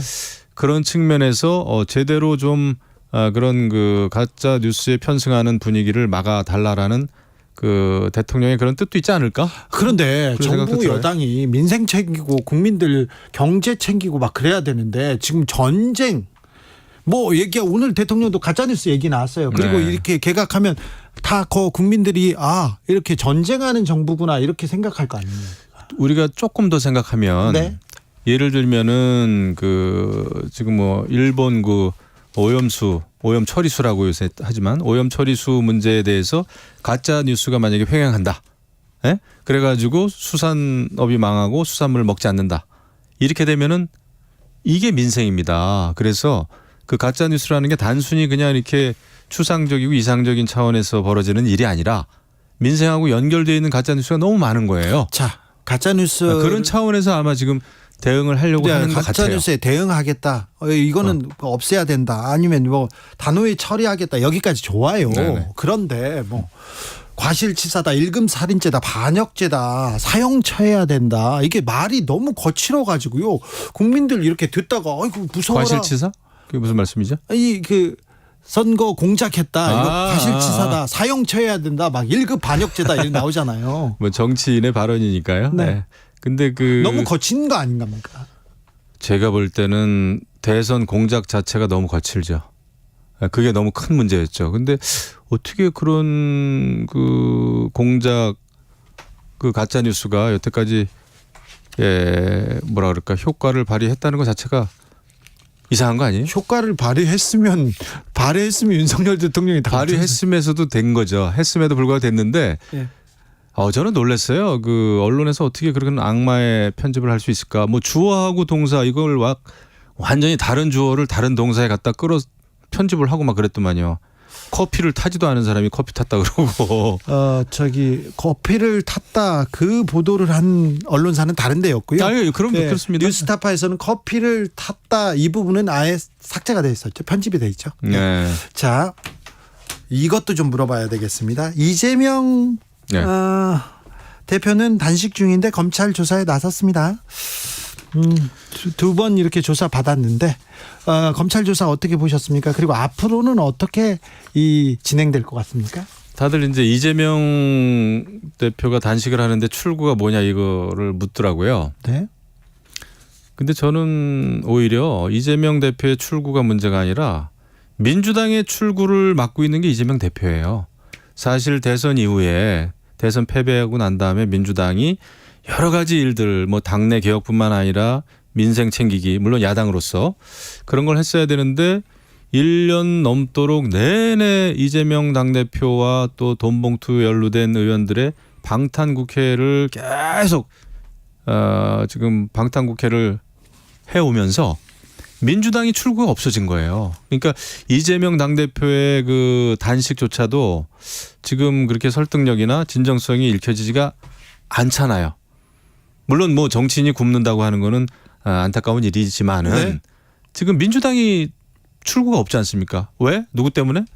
이재명 대표 때문이죠. 이재명 대표의 단식으로 민주당은 더 좀 출구가 없어요. 단단히 더 뭉치는 이런 분위기입니다. 아니죠. 심리적인 분당이죠 지금 사실. 심리적인 그럼요. 분당. 이재명 당대표가 단식을 함으로 해가지고 오히려 얼마 전까지는 그래도 당내 여러 가지 또 문제 제기를 했던 분들조차 지금은 또 입을 닫고 있어요. 그럴 그렇죠. 수밖에 없어요. 예. 이거는 진정한 단합이 아니죠. 이거는 골마 터지는 거죠 나중에. 네. 이게 지금 원래 내년 총선을 앞두고는 당이 다른 그 비전을 지금 만들어가야 될 텐데 네. 이재명 대표 당 단식에 막혀가지고 아무것도 못하잖아요. 자, 검찰 조사를 받았습니다. 2번이나 받았습니다. 구속영장 청구를 만지작거리고 있는 것 같습니다. 네. 기사가 나오고 있는데. 그러네요. 자, 구속영장을 청구하면 네. 민주당은 어떻게 대응할까요? 무조건 그 회기 중이기 때문에 부결이죠. 왜냐하면 단식 중이기 때문에 더더군다나 오히려 장외투쟁이라든지 그러니까 다른 이재명 당대표 스스로 그런 얘기를 했잖아요. 지금은 윤석열 정부에 맞서서 국민항쟁을 해야 될 때다. 국민항쟁을 합시다. 네. 이런 상황에서 누가 그 불체포 특권을 포기할까요? 다른 의원들이? 그러니까 지난번에 혁신위에서 만든 불체포 특권 포기 이거는 이제 말짱도루묵이 된 거죠. 아니요. 저 이재명 대표가 불체포 특권 내려놓겠다고 얘기했어요. 말은 했는데 그렇게 안 간다니까요. 그렇게 안 갑니까? 지금 단식이 뭔데요? 검찰 소환에 반대하고 맞서 싸우겠다 그러고 국민항쟁 하겠다 그러는 건데 그거를 위해서 또 단식을 하는 거 아닙니까? 이런 상황에서 불체포 특권을 그냥 내려놓는다고요? 저는 지금 그리고 지난번에 의원 연찬해 보세요. 그 의원이 불체포 특권 포기하면 안 된다. 그 양모 의원이던데 네. 그런 얘기도 하고 그랬지 않습니까? 나는 그게 지금 민주당 내부 분위기다 이렇게 생각을 하는데요. 네. 그런데요. 네. 굶고 있잖아요. 네. 단식이잖아요. 그러면 여당에서 좀 들여다봐야 되는 거 아닙니까? 손 잡고 이제 단식 풀어라 얘기는 해야 되는 거 아닙니까? 손을 내미는 쪽이 오히려 국민들의 마음을 사지 않을까요? 예전 같으면 그랬는데 네. 그 단식의 이제 어떤 목표라 그럴까? 그게 조금 다르잖아요. 그러니까 어떤 소신이나 민주주의 가치나 정말 절박해서 하는 어떤 단식이라고 읽혀지지가 않으니까 네. 그냥 방탄국회라든지 아니면 일본에 대한 뭐 반일 운동이라든지 뭐 검찰 소환에 대해서 굉장히 어떤 방해라든지 이런 차원으로 읽혀지는 단식이다 보니까 그게 이제 선뜻 과거처럼 그래도 상대 당대표 당수가 단식을 하면 그거를 좀 만류해야 되겠다. 원래는 이렇게 가야 되는데 네. 그런 분위기가 지금 생기지가 않는 거죠. 국민의힘에서는 전혀 뭐 그런 생각이 없는 것 같아요. 지금 전체적으로는 그런 얘기가 안 나오는 것 같아요. 네. 그럼 이재명 대표 쓰러질 때까지 그냥. 근데 그 이재명 대표는 뭐 제가 볼 때는 이 단식하는 날짜가 길어지면 결국은 이제 응급실로 갈 수밖에 없죠. 그럼 네, 그러면서 단식이 조금 단식 시작 자체가 조금 어떤 동기라 그럴까 모멘텀이 좀 약했어요. 자, 국방위원장 출신입니다. 그래서 대표적인 국방 전문가 의원이기도 합니다. 신원식 장관 후보자한테는 매우 높은 점수를 주셨고요. 자, 북러 정상회담. 이거 중요합니다. 좀 물어보겠습니다. 너무 중요해요. 우주기지에서 만났어요. 보스토니치 우주기지에서 푸틴 러시아 대통령을 만나서 그래서 위성 발사, 인공위성 기술 이런 거 이전하겠다. 이런 비슷한 이런 얘기했습니다. 돕겠다. 그렇죠. 지금 북한이 가장 필요한 기술이 두 가지예요. 하나는 지금 미사일 실험 계속하는데 미사일이 대기권 밖으로 날아갔다가 대기권 내로 다시 재진입할 때 그 탄두가 재진입에 성공이 돼야 되는데 그 기술이 하나 지금 완성이 안 됐습니다. 또 하나는 정찰 위성이에요. 뭐 군사 정찰 위성이죠. 지난 올해 2번 발사했는데 다 실패했습니다. 그렇기 때문에 그런 그 우주 로켓 기술, 인공위성 기술, 그다음에 탄두 재진입 관련된 기술 이런 거와 관련해 가지고 뭔가 도움을 받지 않을까 이런 생각을 하는데 그것도 이제 상징적으로 지금 우주 기지에서 회담을 한단 말이죠. 이러다 보니까 결국 북한은 러시아가 필요로 하는 여러 가지 뭐 탄약이라든지 무슨 뭐 무기를 일시적으로 러시아 지금 이제 우크라이나 전쟁하고 있으니까 지원을 할 수가 있죠. 그리고 장기적으로는 러시아는 북한은 러시아로부터 그런 그 로켓 기술, 미사일 기술을 들여오지 않을까. 그리고 기본적으로 군사적으로는 북한의 많은 그 어떤 장비라든지 이런 그 무기 자체는 러시아산이 많습니다. 많은데요. 그래도 핵 개발 이렇게 만류할 때 중국도 그렇고 러시아도 만류하는 척은 했어요. 그리고 이렇게 군사 기술 이런 아주 고급 기술은 이렇게 이전하는데 좀 그 눈치를 받지 않습니까? 국제사회. 이제는 그렇지 않죠. 이제는 그 진영이 딱 나뉘지 않았습니까? 블록 간에. 그 한미일이 하나가 됐고 북중러가 지금 이제 또 하나였고. 한미일이 너무 이렇게 뭉치면서 빌미를 준 건 아닙니까? 그렇지 않죠. 오히려 뒤따라간 형국이죠. 뒤따라갔다고요? 북중러는 계속해서 친밀한 관계였고. 우리도 그다음에 한미는 항상 친밀한 관계였어요. 그렇죠. 네. 그런데요. 근데 보세요. 가장 중요한 변수가 뭘까요? 전쟁요? 러시아가 우크라이나를 침략한 것도 있고 북한의 핵 개발입니다. 북한의 핵 개발을 중국이나 러시아가 도와준 셈이에요. 결국은. 왜냐하면 유엔의 대북 제재가 굉장히 수위가 높았음에도 불구하고 북한이 버틸 수 있었던 것은 결국은 중국과 러시아의 지원입니다. 이런 상황에서 우리가 그러면은 북중러가 그렇게 한쪽 단단한 동맹 관계로 가고 있는데 그다음에 지금 중국하고 러시아는 계속 연합훈련 해왔습니다. 하고 있고 그런데 그다음에 앞으로 러시아하고 북한도 지금 연합훈련 한다는 거예요. 이런 상황에서 그럼 한미일이 느슨한 그 협력 관계, 안보 관계를 유지한다? 이건 말이 안 되는 거죠. 자, 기본인데. 이명박 전 대통령과 박근혜 전 대통령이 보폭을 넓히고 있습니다. 이명박 전 대통령은 강연에 나섰고요. 공개 강연에 나섰고요. 박근혜 전 대통령은 오늘 김기현 대표와 만났습니다. 총선 앞두고 이렇게 좀 보폭을 넓히시네요. 근데 제가 그 MB 대통령 뭐 뵙고 이렇습니다만은 무슨 내년 총선과 관련돼서는 이런 방구도 없어요. 그리고 그렇게 그 문재인 대통령처럼 여러 가지 현안 이슈, 정치적인 이슈에 그 의견을 개진하지 않으십니다. 저는 그게 정상이라고 보고 다만 이제 기업인들이라든지 이런 분들이 아주 굉장히 열렬하게 그 특강 요청이 있었고 그런 거에 대해서는 이제 가서 말씀하신 건데 정치적인 보폭은 아니에요. 그래요? 네, 전혀 아닙니다. 강서구청장 선거가 있는데요. 국민의힘에서는 3명이 경선 중입니다.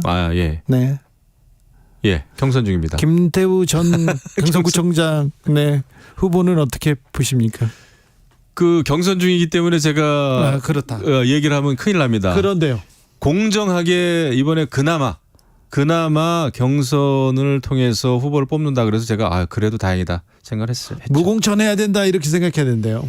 저는 그 얘기도 했었습니다, 사실. 네. 근데 이제 원칙이 있다. 원칙을 지켜야 된다. 국면이 이제 전환됐기 때문에 네. 일단은 공정하게 후보를 뽑기를 기대하죠. 네. 신원식 장관 후보자 근데 말이 너무 거칠어요. 막 모가지를 딴다 이런 얘기를 공개적으로 이렇게 하시는 건 좀 너무한 거 아닙니까? 그것도 막 전직 대통령을.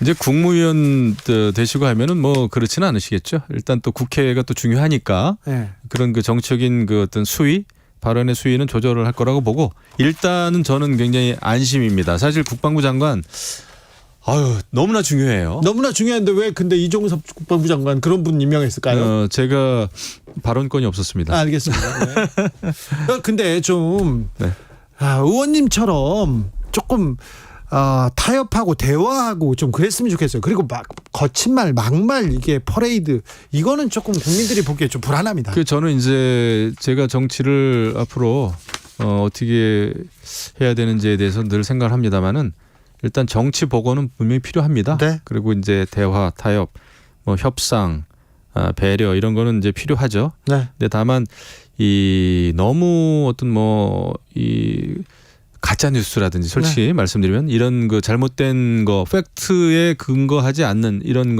문화는 척결되는 게 맞아요. 네. 그리고 알겠어요. 전쟁도 좋고요. 뭐 뿌리 뽑고 척결도 좋은데 민생 좀 챙겨주세요. 또 경제 안 좋잖아요. 네, 뭐 모든 문제가 다 연결돼 있으니까요. 예. 그 민생은 민생대로 잘 챙기기를 기대합니다. 알겠습니다. 여기까지 듣겠습니다. 이것이 보수다 김영우 전 의원이었습니다. 감사합니다. 네, 고맙습니다.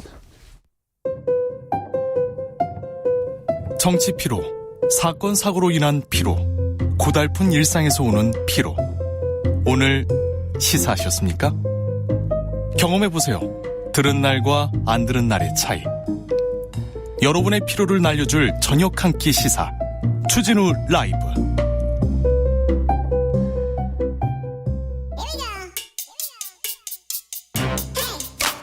과학을 향한 진지한 고민 과학과의 수다. 추진우 라이브 과학 선생님 모셨습니다. 이선호 엑소쌤 어서 오세요. 네, 반갑습니다. 네. 김정은 국무위원장이 러시아 푸틴 대통령을 우주기지에서 만나더라고요.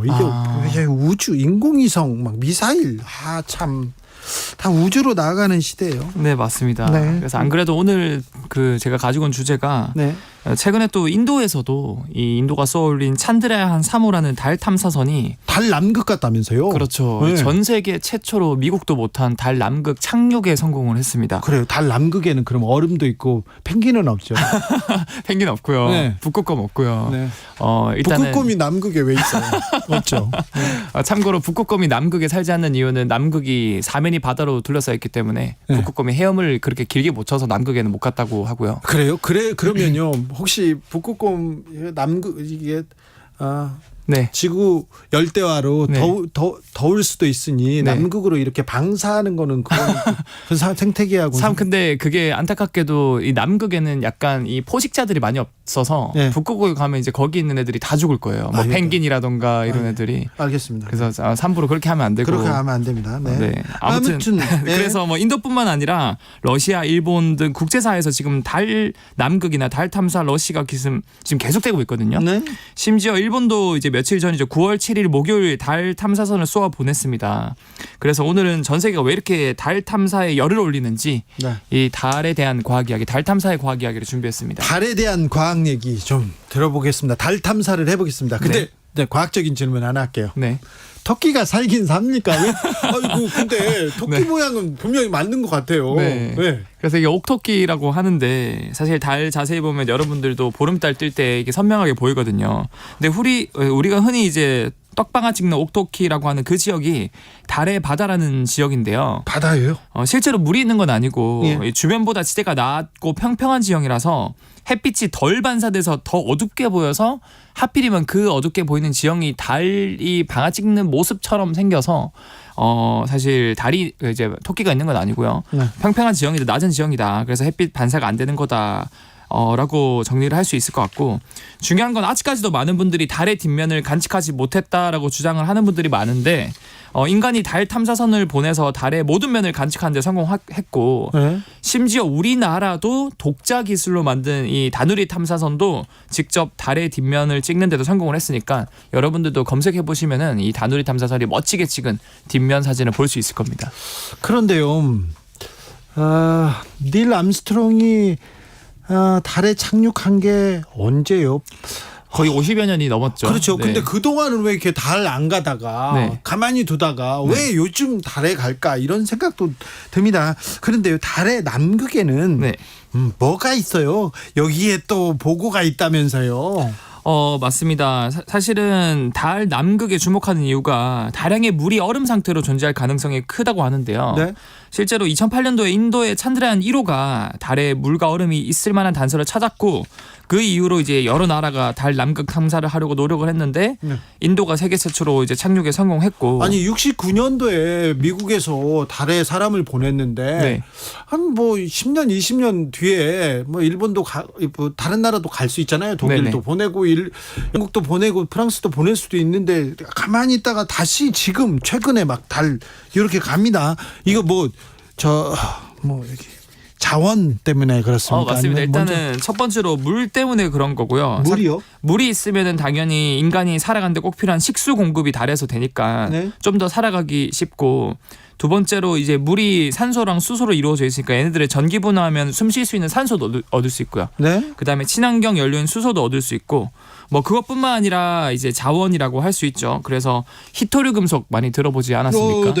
그래서 이게 특정 나라의 17개 히토류 금속이 주로 중국에 있죠. 쌓여있기 때문에 독점을 하는데 이게 달에 굉장히 많다고 합니다. 아 그래요? 네, 그것뿐만 아니라 이제 핵융합 연료로 쓰이는 헬륨3라는 원소들도 많이 있다고 해서 지금 이제 전 세계에서 이 자원을 캐오려고 약간 뛰어드는 추세고요.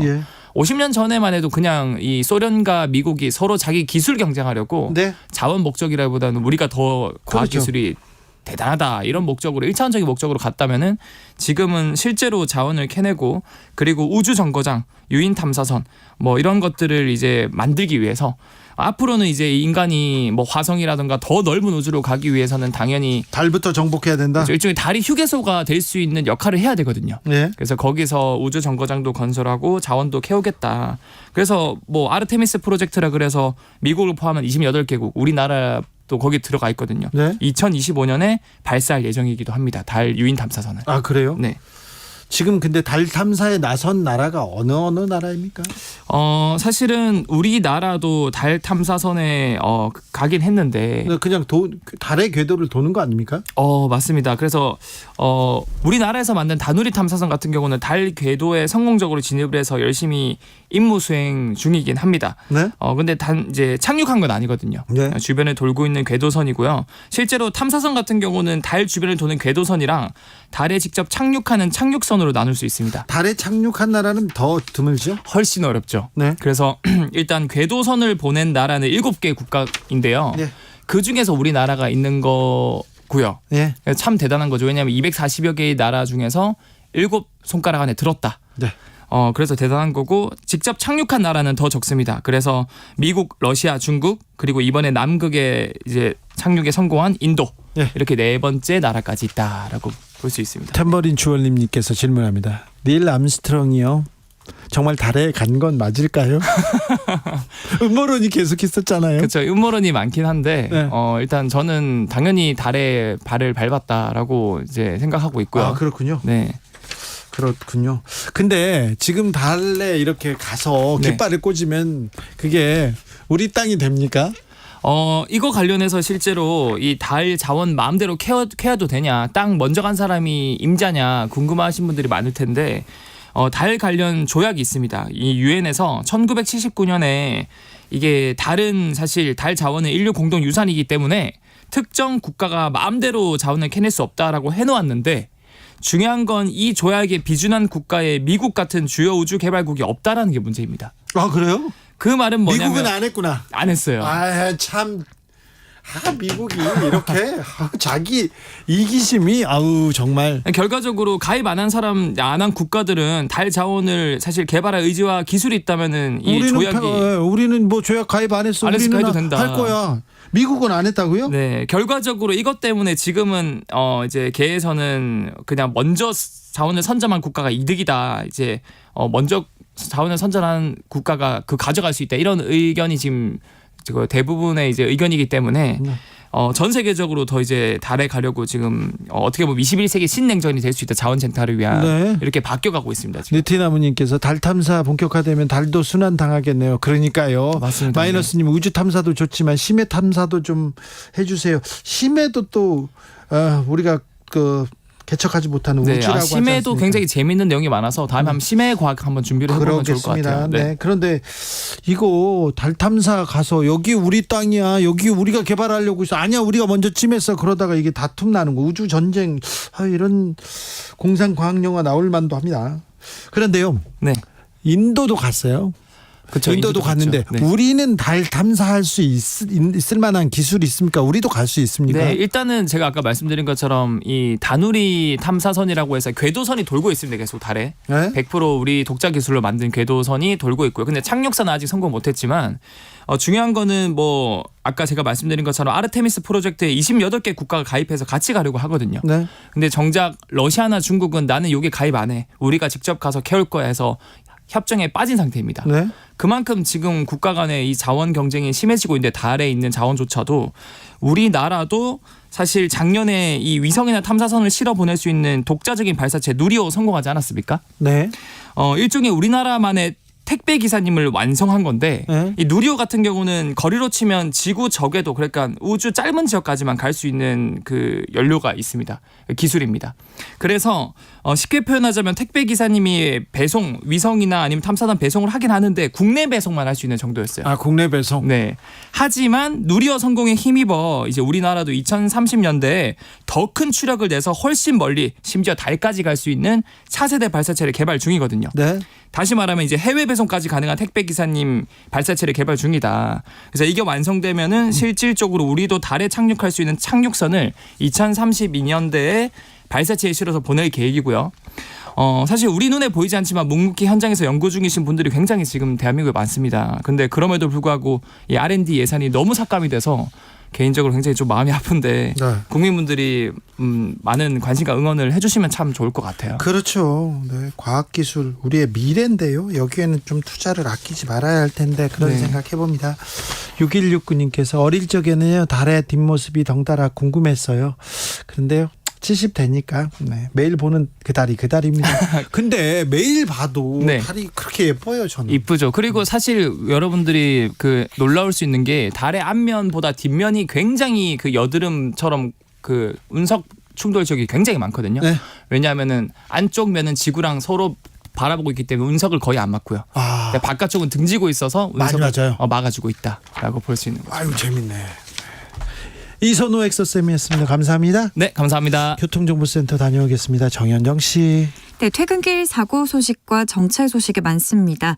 먼저 경부고속도로 서울 방향으로 오산에서 동탄 분기점까지 막히고요. 기흥 동탄에서 죽전 휴게소까지는 12km가량 막히고 있습니다. 판교에서 판교 분기점, 더 가서는 달래내 고개에서 반포까지 밀리고요. 반대 부산 쪽으로는 한남에서 서초까지와 서울요금소에서 죽전까지 밀리고 있습니다. 신갈 분기점 부근에서 수원까지 정체고요. 회덕 분기점에서도 짧은 정체 보입니다. 서울 양양고속도로 서울 방향은 동홍천 부근 2차로에서는 고장난 승용차가 서 있어서 미리 차로 변경이 필요하겠고요. 서종 부근에서 금남터널까지는 8km가량 막히고 있습니다. 덕소 3패에서 강일까지 정체고요. 서해안고속도로 서울 방향은 서평택에서 팔탄 분기점까지는 20km가량 정체입니다. 발안에서 안산 분기점까지는 2차로와 3차로가 작업을 하고 있어서 막혀 있고요. 비봉 부근에서 팔곡터널까지는 11km가량 밀리고 있습니다. 더 가서 일직 분기점에서 금천까지 정체입니다. KBS 교통정보센터에서 정현정입니다.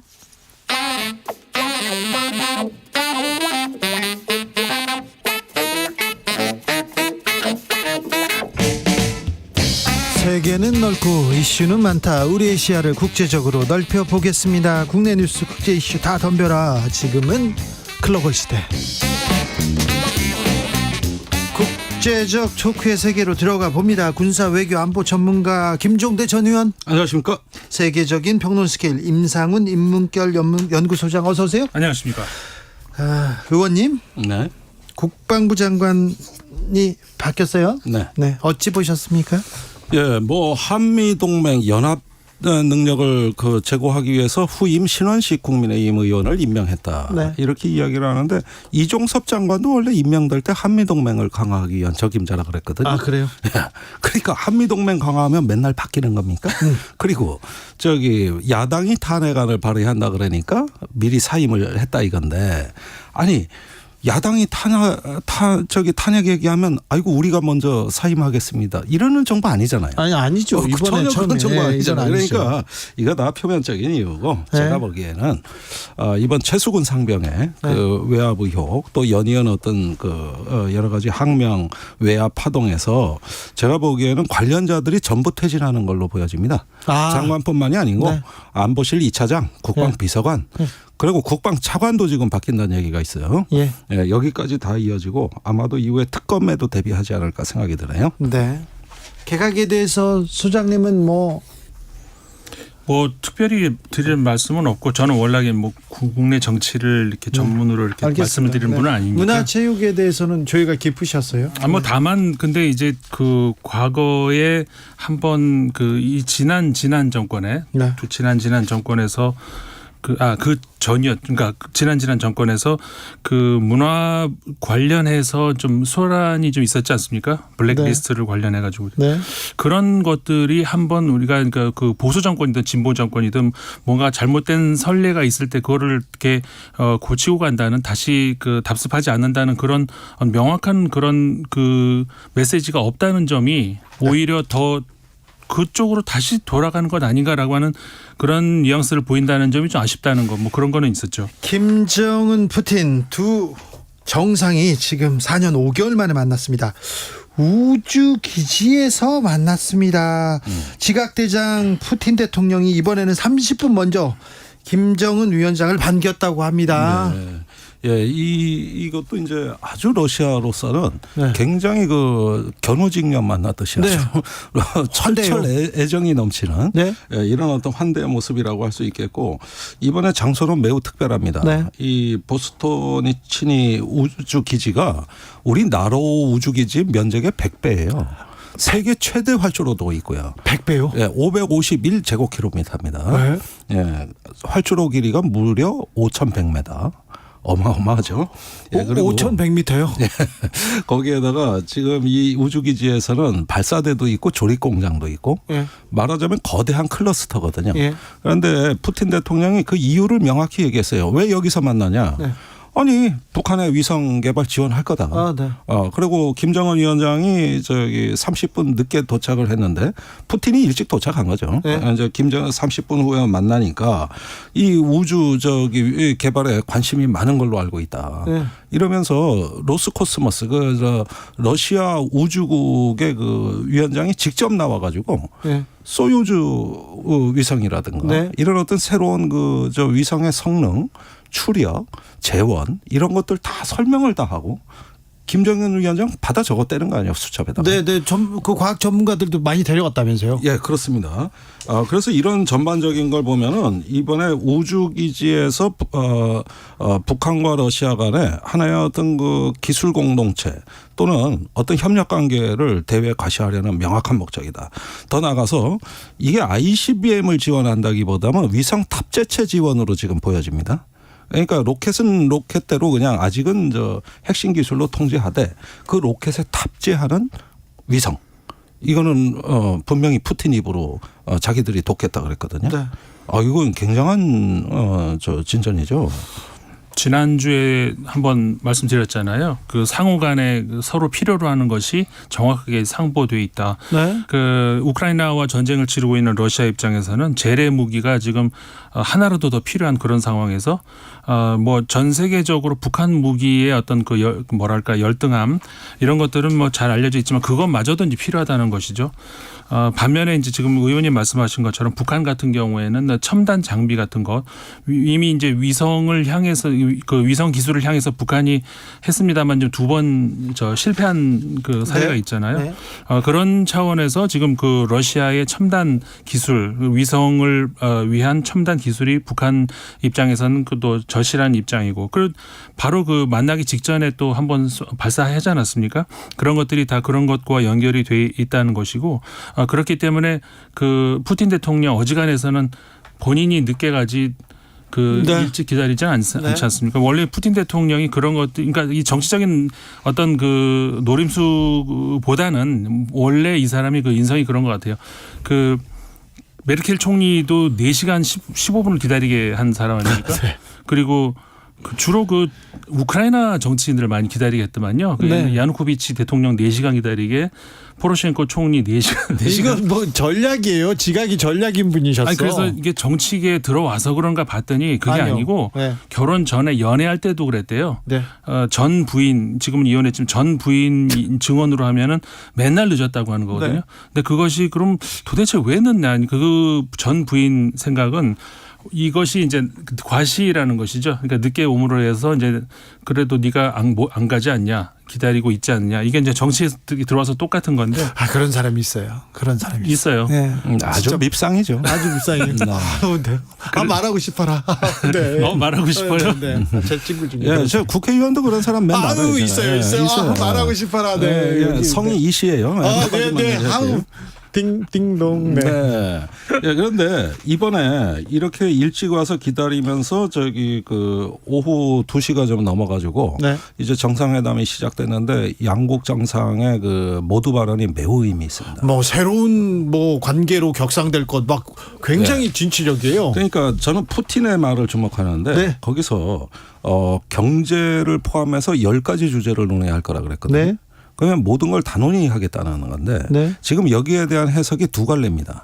그러니까 어제부터 나오는 주로 미국의 싱크탱크 주류의 해석은 사실상 거의 동맹으로 가는 거다. 모든 걸 다 협조할 거다. 에너지, 식량, 인프라, 군사무기 다 할 거다. 이러면서 조금 빅딜이 있을 것처럼 얘기하고 의외로 한국 언론이 차분한데 빅딜은 아니라 스몰딜이다. 그러니까 무기를 주고 포탄을 주고 식량 에너지 정도 받는 데서 시작하지 않겠냐. 푸틴이 그래도 러시아가 핵보유국이고 NPT의 주축국인데 아니 어떻게 핵기술이나 이런 것들을 지원하냐. 그리고 무기 지원도 신중할 거다. 이렇게 하면서 한미 간의 온도차가 좀 달라요. 그래서 여기 스몰딜일 거다. 이렇게 이야기를 한단 말이죠. 그런데 일단은 보여지는 모습은 거의 한일 관계 개선하고 유사한 수준처럼 보입니다. 말하자면 여기서 군사 훈련까지 같이만 하면 이건 한일 관계 안보 협력의 거의 한바퀴 데자뷰라고 봐야 돼요. 그러니까 이런 차원에서는 지금 동아시아 지각 변동이 저는 냉전 이후 30년 만에 가장 중요한 분기점에 도달했다. 이건 아주 근원적 변화거든요. 그러게요. 러시아와의 관계는 북한의 최우선 사안 이러면서 양국 관계 새로운 수준으로 격상시킬 것 막 김정은 위원장의 말이 4년 전에도 만났었잖아요. 그 정상이. 근데 4년 전하고 완전히 딴판이 된 셈이죠. 그때는 조금 약간 그 뭐라고 해. 좀 힘겨루기가 보였어요. 그리고 북한 입장에서 그 당시에는 그 미국과의 어떻게 좀 뭐 담판을 지어보려고 하다가 실패해서 국제적으로 굉장히 그 고립이 될 수 있는 그런 상황에서 어떻게 보면은 구원 요청으로 간 셈이었고 그리고 당시 푸틴 대통령은 그렇게 지금처럼 이렇게 공지에 몰리는 상황이 아니었었죠. 그렇죠. 그러니까 오히려 이제 김정은 위원장을 받아주는 어떤 그런 입장이었는데 지금은 4년 만에 완전히 입장이 어떻게 보면 좀 정반대가 돼버리는 그런 게 돼버렸는데 어떤 그러니까 아까 한미일이 그 과거에 볼 수 없었던 그런 어떤 그 긴밀한 관계로 들어가면서 그 어떤 그 북한의 그 친러, 친중 이런 것들의 그러니까 중국 같은 경우에는 북한이 그 두 정상 간의 그 개인적인 어떤 친밀 관계는 굉장히 좀 적어 보이거든요. 지금까지 시진핑 국가주석하고 김정은 위원장하고 개인적인 친밀도가 굉장히 과거 정상들에 비해서 굉장히 서먹서먹하다 이제 이렇게 보여지는데 그런 차원에서 이제 북한은 러시아와 가까워지는 그런 길을 통해서 중국에 대한 압박 이런 효과를 얻을 수가 있는 것이고 물론 러시아도 마찬가지고요. 북한과 더 가까워지는 항상 그 북한 지도자들은 중국과 러시아 사이에서의 그런 줄다리기 외교를 해왔던 그런 측면이 있기 때문에 그런 차원에서 그러니까는 한미일, 북중러 다 또한 다시 과거로 이렇게 회귀하게 되는 뭐 어떻게 보면은 이 한국과 미국, 일본이 그런 거를 또 빌미를 제공한 측면도 있죠. 네, 그 말씀대로라면 이게 중국의 어떤 동북아 정책에도 심대한 영향을 줄 수 있는 변수가 출현했다는 말씀이신데 결국 노무현 대통령에 의한 동북아 균형자가 북한이 됐습니다. 그렇게 됐네요. 예. 그러니까 결국 밸런스, 균형자라는 건 이쪽 저쪽을 다 저기 편승하거나 아니면은 균형을 맞춰가면서 주요 액터가 된다는 뜻이거든요. 그러다 보니까 북한이 동북아 균형자가 된 거예요. 여기에다가 더 나아가서는 이게 어떤 세계사적으로 굉장히 저는 의미 있게 보는 게 뭐냐면은 1950년의 한국 전쟁은 우리가 세계로부터 냉전을 수입한 겁니다. 그래서 전쟁이 일어났어요. 반면에 지금은 남북한이 냉전을 수출하고 있습니다. 그렇죠. 그 현장이 유럽입니다. 거기에 남북한 무기가 직접 충돌하는 양상이 되는 위험이 아주 커졌습니다. 과거에는 전쟁을 수입해 왔는데 이제 수출하는 이런 어떤 의미의 대전환이 있었다는 거고 또 냉전 이후 30년 동안 미국은 끊임없이 북한하고 밀당을 했는데 이제 그런 프레임은 무너졌다. 이제는 북한이 미국을 더 이상 관계 정상화의 상대로 보지 않을 가능성도 높아졌다. 그러면서 할아버지 김정은 국무위원장의 할아버지인 김일성 주석의 외교로 돌아갔다. 그게 바로 중국과 러시아에서 줄타기하면서 양측으로부터 이익을 취하는 이런 어떤 그 생존의 공간을 확보하는 할아버지 외교로 되돌아갔다. 이거예요. 북러 정상은 정상회담을 마친 후에 만찬에 이렇게 들어갔다고 합니다. 중국과 우리의 관계는 어떻습니까? 조태용 국가안보실장이 시진핑 국가주석의 방안도 성사시키겠다 여기까지 얘기하고 윤석열 대통령 한중일 정상회의 한중일이라는 이 어순으로 정상회의 개최 적극 추진하겠다 이런 얘기도 했어요. 아니 글쎄요. 언제는 한일 중 언제는 또 오늘은 한중일. 저 헷갈립니다. 왜 이래 일관성이 없을까. 참 그런데 오늘은 또 중국을 배려하는 듯한 말을 하다 보니까 일중이 중일로 바뀌었어요.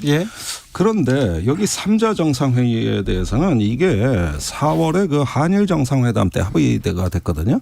그때 기시다 총리하고 한중일 정상회의를 조속히 추진한다고 연내 추진한다고 양국이 같은 목소리를 냈어요.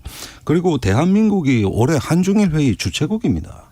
그래가지고 시진핑 주석에 대해 가지고 초청하는 의사를 당시에도 표명을 했습니다만 지금 중국 측에서 답변이 없습니다. 시진핑 주석이 여기에 관심을 표명하는지 전혀 알려지지가 않았고 만일에 한중일 회담이 연내에 개최된다면 중국 쪽에서 들리는 소식은 시진핑이 아니라 리창 총리가 올 가능성이 높다는 이런 관측들은 제가 듣고 있습니다. 그렇다면은 연내에 할 수 있는 제가 보기에 목표치는 한중일 정상회의를 하되 일단 중국 총리가 온다. 다소 김 빠지긴 하지만 이 정도는 기대할 수 있는 거 아니냐. 그리고 중국도 필요한 입장이에요. 지금 한미일이 너무 그 어떤 그 동맹의 단계로 진화하고 이 속도가 빨라지고 있다고 생각이 된다면은 한 번은 개입하고 싶어 할 거란 말이죠. 그런 면에서 중국도 이 관심사는 갖고는 있다. 그러나 최근에 이 경색된 분위기에다 일본 후쿠시마 오염수 방류, 그다음에 한미일 공동훈련 개최 이런 여러 가지 상황을 봤을 때는 중국이 다시 거리두기로 돌아서서 연내 개최가 좀 물 건너갈 가능성이 높아 보입니다.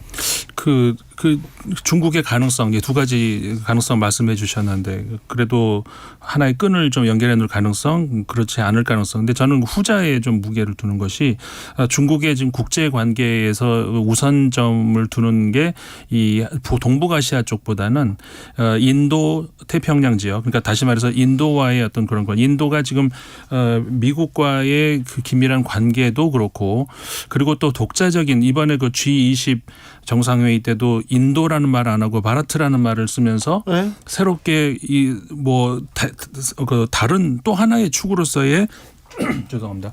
그 인도의 목소리를 내려고 하는 그런 게 있었단 말이에요. 그리고 그런 상징적인 측면 아니라 실용적인 측면에서도 러시아 지금 현재 그 우크라이나 전쟁에서의 러시아와 서방의 중간에 서서 중재를 하려는 듯한 이런 모습을 보였고, 이번에 그 시진핑 국가주석이 그 G20 정상회의에 가지 않은 것도 그런 인도와의 어떤 그런 관계하고 연결을 시켜서 봐야 될 것 같단 말이죠. 그리고 중국 내부에서 지금 경제 상황이 지금 당장 무너져도 이상하지 않을 정도로 굉장히 불안한 그런 상황에서 동북아시아의 관계에 지금 가뜩이나 한미일이 이렇게 찰떡궁합을 보이고 있는 이런 상황에서 그 틈이 보이지 않는데 굳이 국가주석이 거기에 와서 그 모양 빠지는 그런 모습을 보여줄 것인가. 저는 그래서 시진핑 국가주석의 방한은 어렵지 않겠는가. 지금 그 의원님 말씀처럼 총리가 대신 오는 그런 쪽이 더 유력하다 이렇게 보여집니다. 그런데 그렇게 되면은 우리 입장에서는 사실은 이 지금 중국과의 외교가 거의 단절에 가까운 상태로 2년을 방치한다는 얘기거든요. 그리고 지금 러시아는 적국으로 돌아서고 있거든요. 그러면 지금 이런 상황이면 자 보십시오. 저기 지난 30년간 우리가 중국 러시아 협조받아 북한을 관리했습니다. 예. 그래서 북한을 다 포위해 왔는데 중국 러시아가 떨어져 나간다는 것은 대한민국 외교의 그 중요한 자산이 유실된다는 뜻이고. 경제도 생각해야 될 거 아닙니까? 이제 북한 관리할 수 있는 다른 어떤 그 제2, 제3의 어떤 수단들이 다 없어지고. 네. 말씀하신 대로 경제 문제도 그렇습니다. 지금 통상부서나 외교부서들은 중국하고 현안 얘기를 굉장히 빨리 하고 싶어 합니다. 네. 그런데 항상 대통령실이나 이 어떤 좀 이념적인 그런 어떤 흐름으로 부처를 지금 계속 통제하다 보니 중국하고 할 얘기를 못 하고 있어요, 지금. 이런 상황이 2년 가까이 지속된다고 한번 생각해 보십시오. 계속 지금 교역 지표는 나빠지는데. 그러다 보면은 제가 보기에는 지금 한미일이라는 삼국 동맹, 삼국 안보 협력의 자기 만족 지향형에 이런 어떤 그 좁은 외교를 했다는 게 서서히 그 패단이 드러나기 시작하고 있다. 그리고 시계가 빨라졌다, 지금 북중러가 움직이는 게. 그러면 지금이라도 정부가 1년 반은 이제 결산하고 이제는 진단하고 한 번은 외교 방향을 좀 정상화해 주셔야지. 자꾸 이렇게 한쪽으로 쏠려가 가지고 앞으로 주변 정세를 어떻게 관리합니까? 국제 정세는요, 주도하지 않으면 주도 당하는 겁니다. 그게 냉혹한 현실이에요. 네. 그런데 자꾸 미일에 편승한 게 외교의 전부라고 생각하고 거기서 자기 만족을 해버리면은 그러면 어떻게 앞으로 주변 정세를 우리가 관리하고 주도하겠습니까? 네. 북한 문제는 점점 커질 거고. 북러 정상회담에 대해서 전 세계는 어떻게 반응할까요? 충격적으로 봐요. 그래요? 미국이 제일 충격받았어요. 거의 비상사태예요, 지금. 그래요? 예.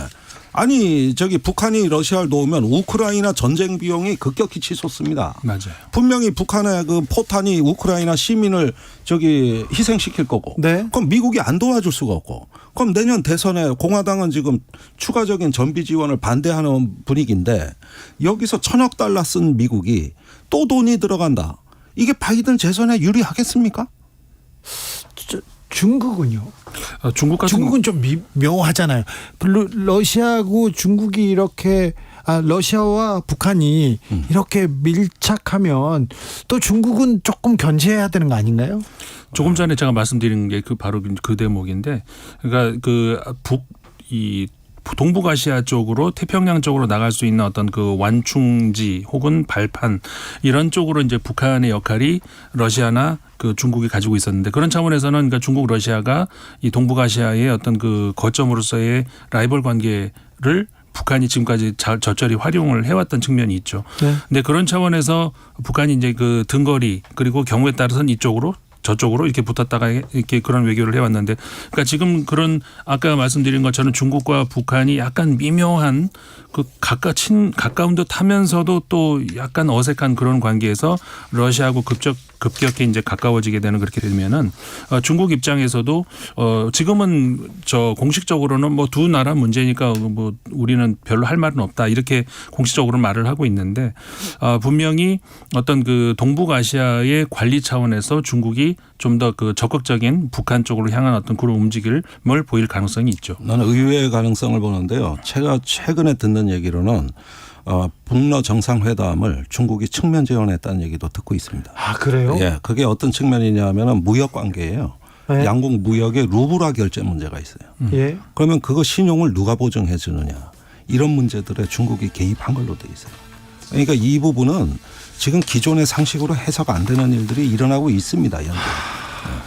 국제 세계 판도가 지금 바뀌고 있네요. 단층선이 이동하고 있습니다. 판이 흔들리고 있네요. 이거는 냉전 이후 가장 큰 변화입니다. 김종대, 임상훈 두 분 감사합니다. 고맙습니다. 저는 내일 다시 돌아오겠습니다. 주진우였습니다. 사업장 폐기물 처리 올바른 방법으로 하고 계신가요?